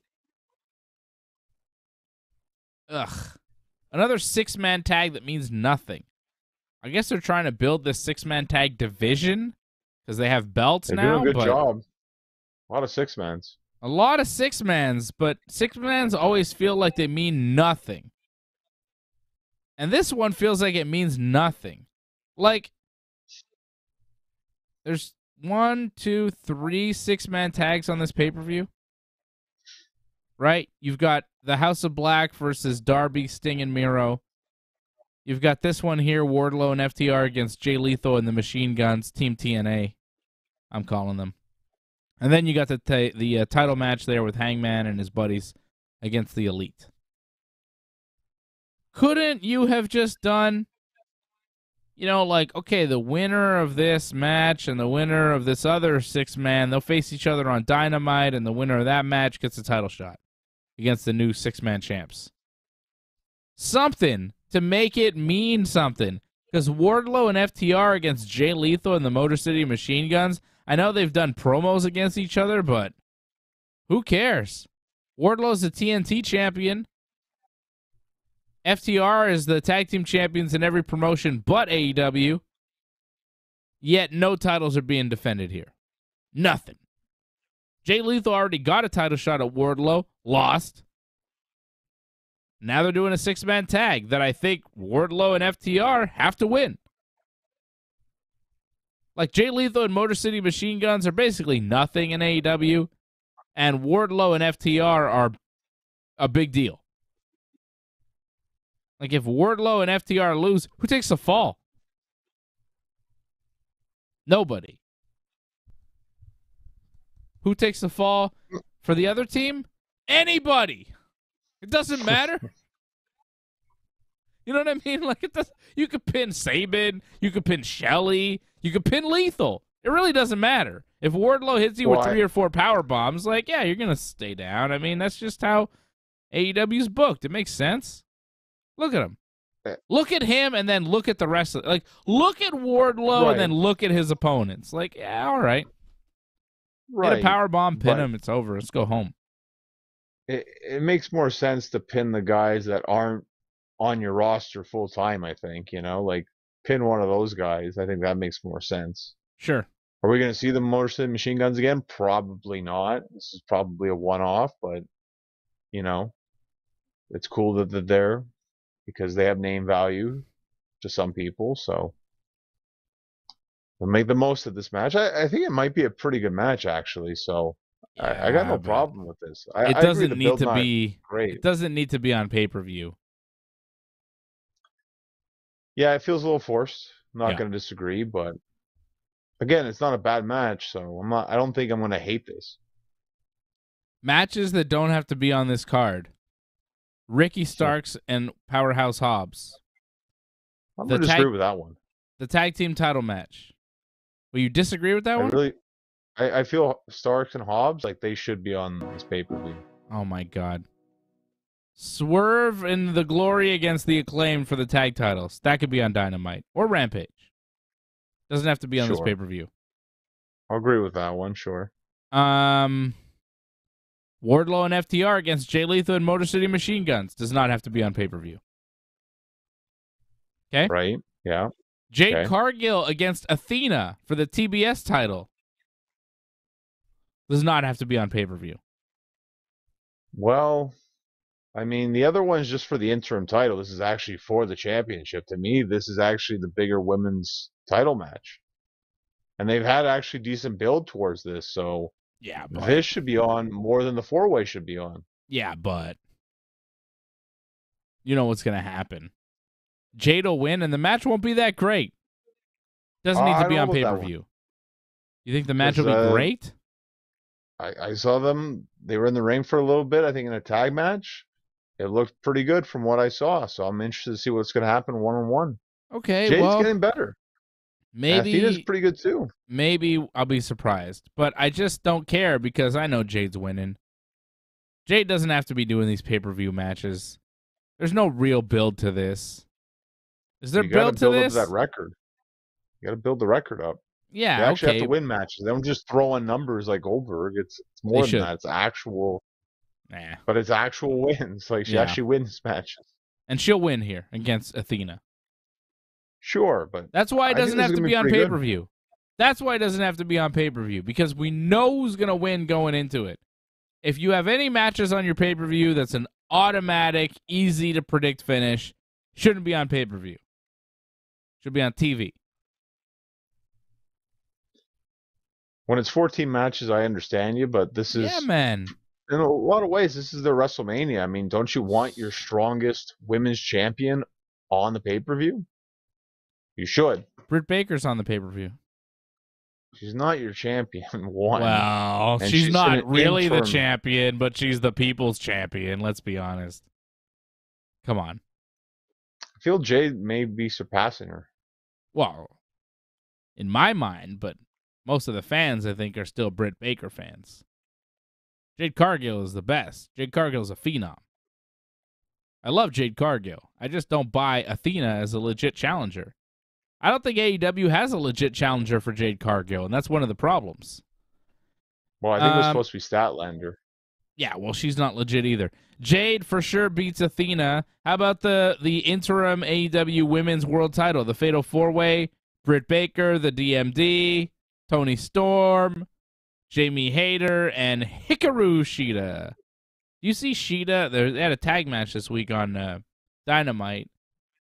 Baker and Hayter against Shida and Storm. And Shida and Storm won. Shida hit Hayter with this Hurricane Rana that was not good. Spiked her right on her head. It was pretty ugly. I don't know what happened there. Oh, yeah. But... Yeah, I remember that. Yeah. Right? What happened? But you got to give Hayter a lot of credit there. She kept going with that, though. Like, she got spiked in her head, but it didn't really, like, it may have stunned her a little bit, but she kept going. She's tough. She's done a lot of wrestling in Japan and Stardom.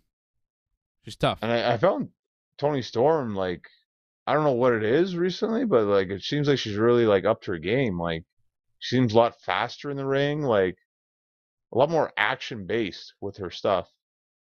Like, she did that cool, like, kick thing and then, like, into a DDT. I think, no, it was, like, the hip thrust right into, like, a DDT. The butt smash in the corner and then to a DDT on the outside. That was quite a nice spot. Quick. Yeah. Like, not just, like, one after the other, like, quick. Like, that was really well done. She's very good. Like, yep. I thought she was going to be a big star in the WWE, and then when AEW... she was going to be. Yeah, and then when AEW got her, I thought, wow, AEW really got a major piece for their division here. She's got the look, she's got the ability, she can talk, she's young. Like, there's so much upside with Toni Storm. And then they kind of had her lose some matches, and they screwed up her entry into the company. And now she just feels like one of the people in the division, but I think she's going to become champion here, and then we'll see what they do with her run. But I think this could be an elevation moment for Toni Storm where people start to see her on a different level, where she becomes the interim champion and waits around for Thunder Rosa to get back. I think Toni Storm wins. I mean, Britt Baker could win too because it's Britt Baker, but I'm going with Toni Storm. Yeah.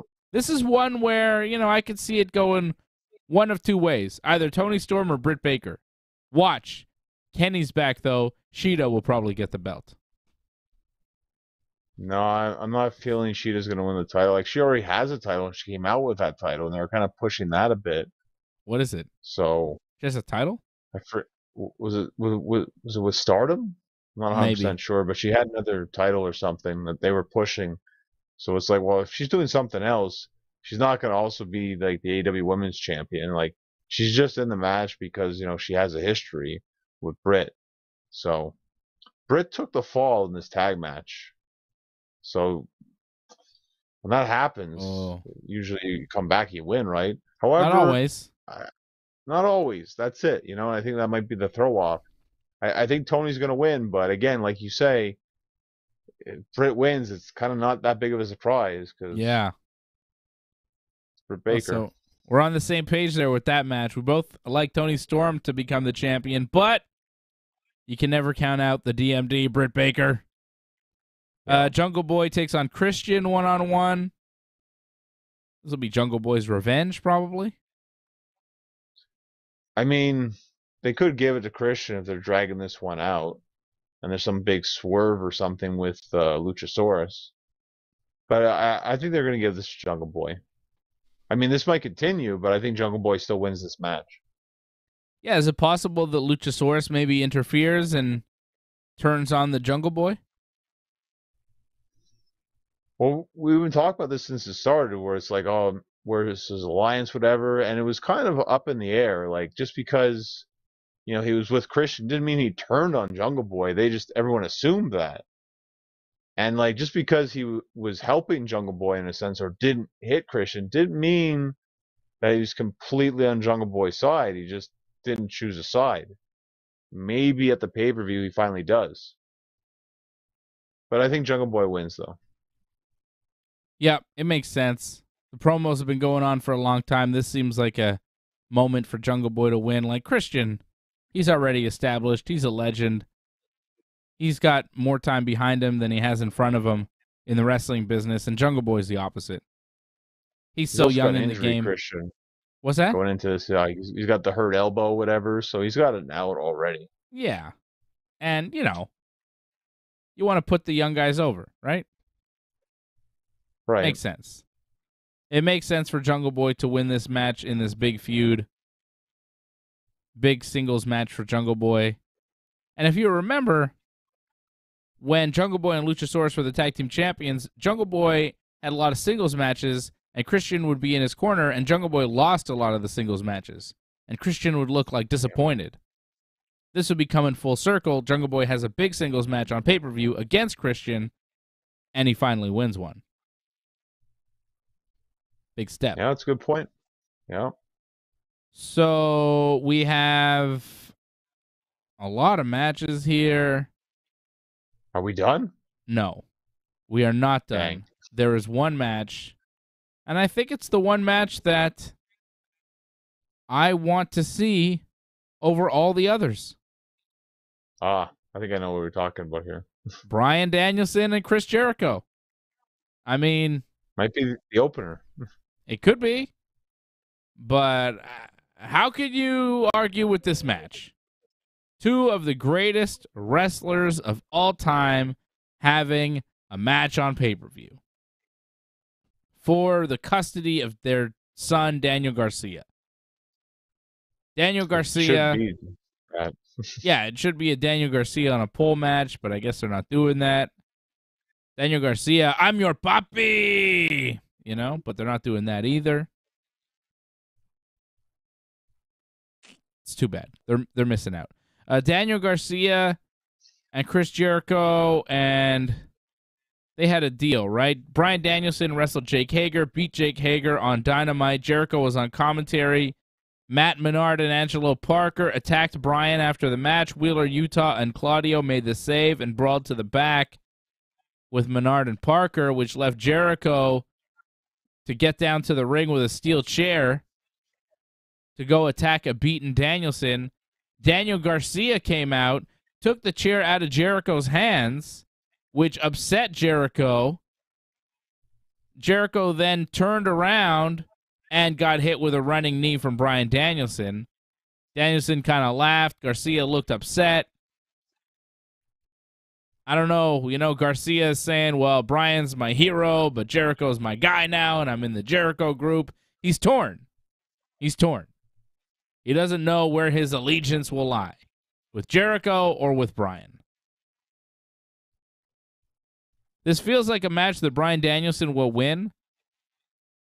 However, a lot of the times when you think Chris Jericho's going to lose, he wins. It's been a pattern in his whole career.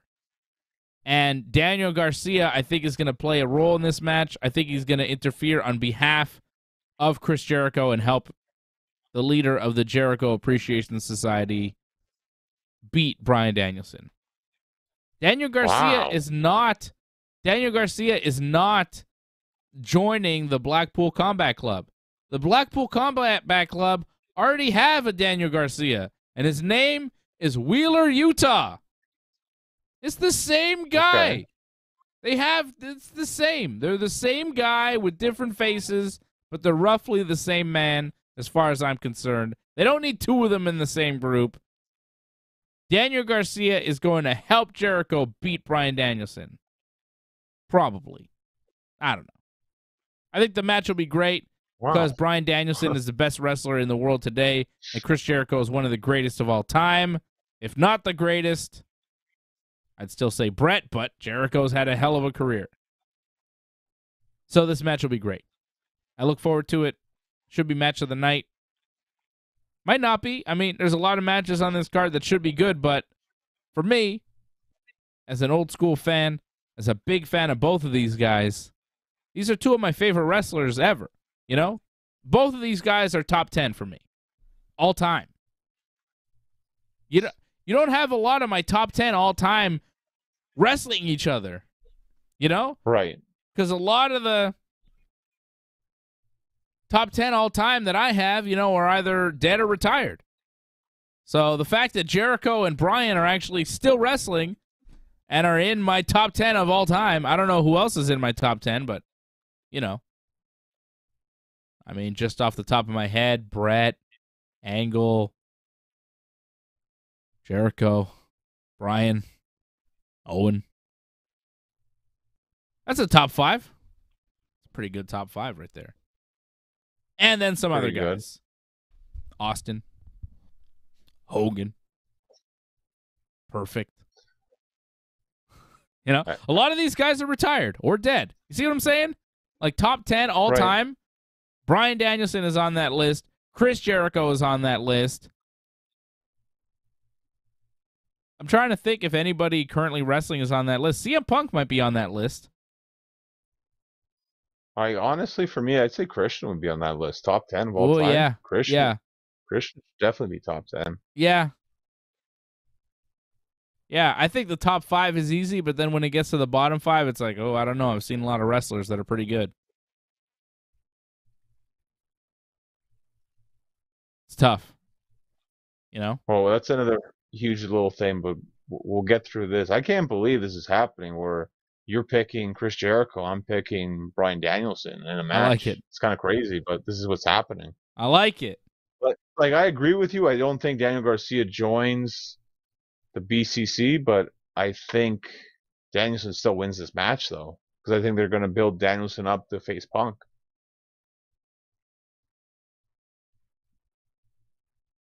I could see them building Jericho up to face Punk.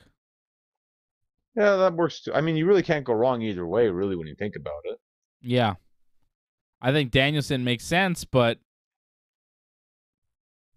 I think it's too early. Because I think Danielson should be the guy to beat Punk. And that's not happening yet. Well, Punk's had a short reign before, Danielson or MJF. Or Hangman. Because the Hangman Punk feud is way more interesting now than it has ever been. Right? It's still kind of confusing. They got to explain that better. Like what's really going on, but it's got more heat. It's got more heat than ever. It's got intrigue. I don't know, heat is just. It's got more mystery to it. That's it. And unless you start explaining stuff, I'm not gonna be really that attached to it until they start saying this is what's going on. Well, it's not going on right now. Punk over Moxley, most likely. If Punk beats Moxley, which we all think he will, what do you think is next for Punk? Like Adam Cole, Jericho, Danielson, Claudio? Where do they go with Punk? What do you want to see? Don't try and predict what Tony Khan's going to do, but what would you do with Punk next? I might go back to Hangman because there's something there. But maybe not. Maybe something else. Maybe there's too much there, I don't know. Well, I feel no matter what happens here, he's going to wrestle Moxley again. They're going to do the rubber match, right? So that's what Punk's going to have to deal with, probably a Grand Slam. And then probably a special Dynamite. Then he'll face the winner of this ladder match, I think. At some point down the road, we need Kenny versus Punk. I feel like they're going in totally different directions. Kenny's going to be the trio champion, so he's going to involve 6-mans. Punk will be in singles, so they're just on the opposite ends of the spectrum here. And I think that's what they want. They want to be in their own little thing, that the Elite have their thing. They're the 6-man guys. Punk's the singles guy. I think everyone's happy with that. Sure. But as a fan, don't you think Punk and Kenny should probably wrestle at some point? It's a dream match. That's never happened before. So, maybe do it. Two of the biggest stars in the company. Maybe do it. Well, people wanted to see, the Bucks and FTR, and that could have happened, should have happened, but didn't happen. So you don't always get what you want or what you think should happen. Yeah. Well, the Bucks and FTR seemed like a match that was going to happen here, but the Bucks, they're doing the trios titles. And they don't have the tag team titles. The Keith Lee and Swerve Strickland do. They beat the Bucks for it, right? They did recently. Yeah.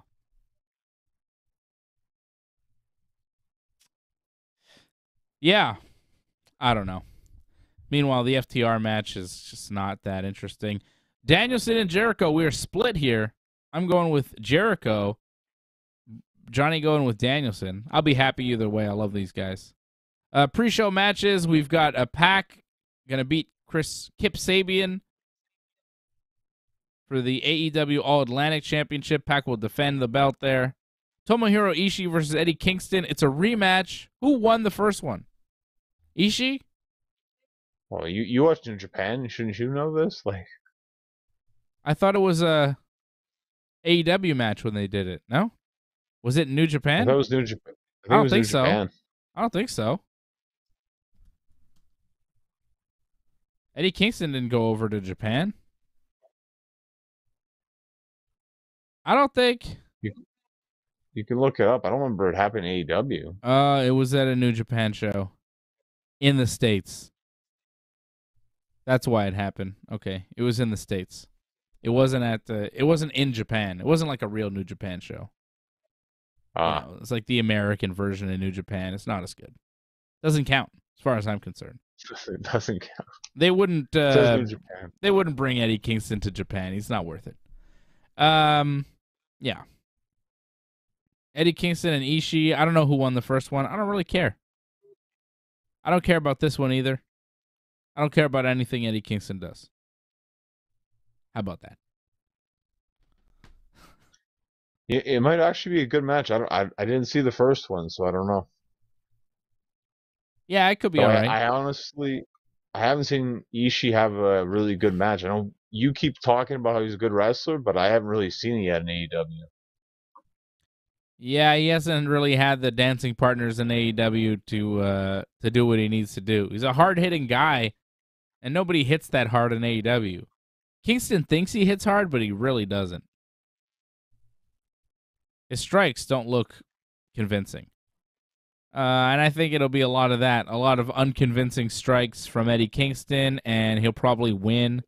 Because Ishii probably beat him in Japan, so this is Kingston getting the win back in AEW. Who cares? And Hook defending his FTW championship against Angelo Parker. Gee, I wonder if the undefeated Hook will lose to Angelo Parker on the pre-show. I'm going to say probably not. Probably not. Probably not. It's kind of too bad Sammy Guevara, he had a pay-per-view match. Now he's not on the card at all. However, I won't ask for him to get a match because I think we have enough matches already. I'd rather see Eddie Kingston and Sammy Guevara than Eddie Kingston and Tomohiro Ishii. Because there's a feud there. I agree with you. Completely agree with you, but I don't want another match. We need another match. No, please. No, I'm saying if we're going to see Eddie Kingston, he should be wrestling Sammy Guevara. At least that match has a story. At least there's interest in that match. It's one of the most hyped matches for this pay-per-view, and it's not even happening. Come on. Well, I think they're making an example of Kingston. It's like, look, you can't cause backstage fights backstage, it's not good. You can't just do what you want. They're not making an example out of Kingston. He still gets a match. Guevara's the one that gets screwed. Well, he's not on the actual. They were actually going to have the pay-per-view match, right? Yeah. Now he's on the pre-show, right? Yeah, but Guevara doesn't even get a match. That's not right. It sucks for him a lot. Yeah, it sucks for him a lot. Eddie Kingston was the guilty party. Guevara said some things that Eddie Kingston didn't like. Eddie Kingston went bananas, tried to attack Sammy Guevara. Then Eddie Kingston gets suspended, and for some reason, he still gets a match at All Out. He still gets to perform on the show, even if it's on the pre-show. Sammy Guevara gets nothing? How does that work? It sucks. Doesn't make sense. You got to wonder, though, too, they had the match. Maybe they're going to add another match, and sadly, like I'm thinking about it, they're probably going to, because didn't they just have on Rampage? They had Sammy and Ty against Ruby and Ortiz, Yeah. and Ruby and Ortiz won, right? Non-title. So maybe they're gonna have the title match at All Out. Oh my God, please no. They got 14 matches for this stupid show. That's too many Well, matches. feel like I That's just about cursed 7 yesterday. too many matches for a pay-per-view. WWE show is 6 matches. They're doing a stadium. AEW is doing an arena, and they're doing 14. What? What? The plan is to take a nap before All Out, and then wake up Big time. hopefully right in time for the pay-per-view. Maybe Yes. that'll work.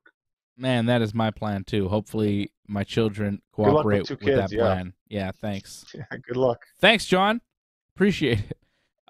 So just to recap our AEW All Out predictions, we both have CM Punk becoming new AEW World Champion, beating Jon Moxley. I have Hangman and the Dark Order becoming the new Trios champions. Johnny going with the Elite, Kenny and the Bucks. I've got Ricky Starks over Powerhouse Hobbs. Johnny, I think you went with Ricky Starks too? Or Powerhouse? No, I went with Hobbs, actually. Okay. Yeah. Okay. We both have Swerve in Our Glory to defend the tag team titles against the Acclaimed. We both have, I believe, the Joker, Adam Cole, probably Adam Cole, to win the Casino Ladder match. Yeah. Makes sense. Sounds about right. We both have Wardlow and the FTR beating Jay Lethal and the Motor City Machine Guns. Yep. We both have Jungle Boy over Christian, Jade Cargill over Athena, Darby, Sting, and Miro over the House of Black, Tony Storm to become the new AEW Interim Women's Champion. I have Chris Jericho. Johnny's going with Bryan Danielson. We both have Hook over Parker, Pac over Sabian, and I guess Kingston over Ishii. And that's AEW All Out going down Sunday night. We'll be doing the post show with you right here as soon as the show's over, probably around midnight Eastern. Hopefully midnight Eastern, hopefully not too much later. We will be on here live on the Ringside Report Network Sunday night for the AEW All Out post show. And don't forget, we will be back here tomorrow afternoon for the WWE Clash at the Castle post show around 4 p.m. Eastern time, right after the Clash. Johnny and I will be watching the show together, and we'll be in studio live together talking about everything we saw in Wales. Well, we're not actually in Wales, but the show's taking place in Wales, and we'll talk about the show that took place in Wales, the Clash at the Castle. And that's it. And that's it. We could talk more about Raw and SmackDown if you want, but no. Do we really need to? Not so much. What do you mean? No. Is there anything that happened on Raw or SmackDown that you think needs more talk? Sami Zayn and Kevin Owens are doing a lot of stuff together. It's been all right. The stuff on Raw was pretty good. Well, I don't know about you, but like to me, if they're building towards Kevin and Sami against the Usos one day for the titles, that could be pretty good. I think we're far away from that, but if that eventually happens, that would be all right. Yep. And I told you, man, when they started this thing, this is going to be a slow build to turn Sami babyface. I called it months ago. Very slow. Very slow. Yeah, but I called it, right? I told you it was going to happen. You're like, oh, I don't know how this... I was like, man, come on. Just wait. Just wait. They're going to do it. And they're doing it. You could tell they're doing it now. Like, when it first started, it was like, this could be like a couple weeks and it's over. But now it's like, it's clear. Sami is turning babyface. He could have hit Kevin Owens with a chair, but he chose not to on Raw. Right? Jimmy Uso had the ref distracted. Jey Uso was there with Kevin Owens' face. Sami had to choose to hit him in the face with a chair, chose not to. The match wasn't great, but, they're telling a story. They're telling a story. They're trying to move the show along, right? It's not bad. And they're using Kevin and Sami, who are very talented. Well, I like where it could possibly go. It's just, I don't know about you. I'm not a big fan of Kevin's like NXT look again, like bringing back like the duct tape and all that. Like, I get it. Like, they want to make it feel like, oh, this is the Kevin Owens, like the badass Kevin Owens, like from NXT. However, it was more of a heel character, and now he's somewhat of a face. So it's really all over the place, his character, it seems. Yeah, I don't think they've quite figured out where they're going exactly, but it seems like they're going up the card with him at least. It's a plus. They're doing stuff, yeah, sure. You know, they're doing stuff. Yeah. And I've been doing stuff. Look at this thing. Look at this thing, John. Oh, it's beautiful. Look at this new Hogan I got. It's an Ultimate Edition Hulk Hogan. Ultimate Edition. Fan Takeover Edition. Yeah, look at that. I don't know if you could tell, but this is the WrestleMania 9 version. It looks too big. Maybe, but the action figures always make him look bigger. Well, what does it say? WrestleMania 9, WCW Nitro. Oh, no, this is his WrestleMania 9 gear. Where's the black eye? It's there. It's on one of the heads. I don't know if you can tell here, but look at that head. I couldn't tell if the black eye was... See that? One of the heads has a black eye.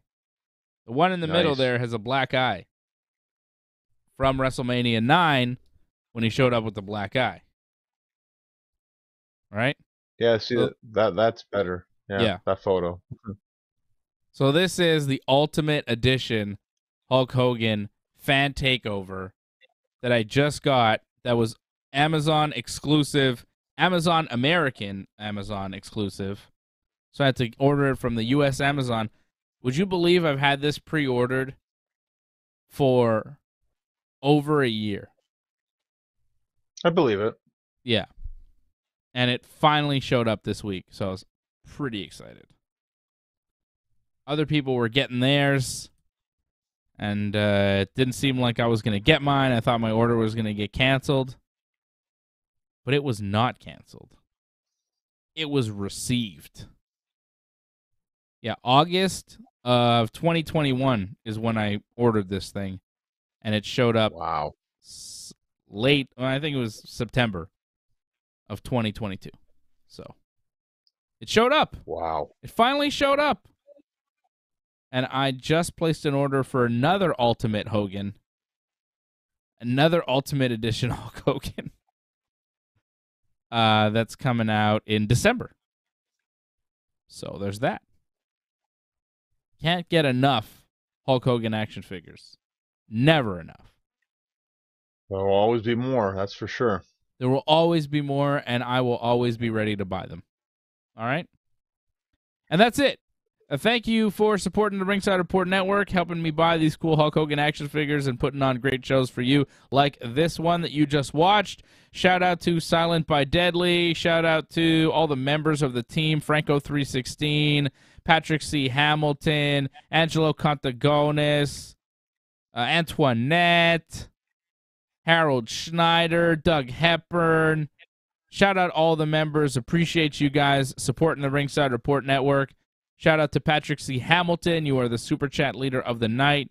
Thanks to Harold and Patrick dropping Super Chats tonight. Patrick, you are the leader. Thank you, my friend. Hopefully we get some big winners tomorrow afternoon at UFC Paris. Big weekend here on the Ringside Report Network. I'll be talking about not only WWE Clash at the Castle tomorrow afternoon with Johnny, but I'm sure we'll sneak in some UFC Paris talk as well, right? We'll be watching both. It might become a bit of a watch-along, possibly. That's true. We might watch a Cyril Gann fight with you here, so definitely stay tuned to the Ringside Report Network. It's going to be a big weekend. I'll be back here tomorrow afternoon with Johnny after Clash at the Castle, and then Sunday night after AEW's All Out. Thank you for joining us here on the Ringside Report Network. We'll see you again tomorrow after Clash at the Castle.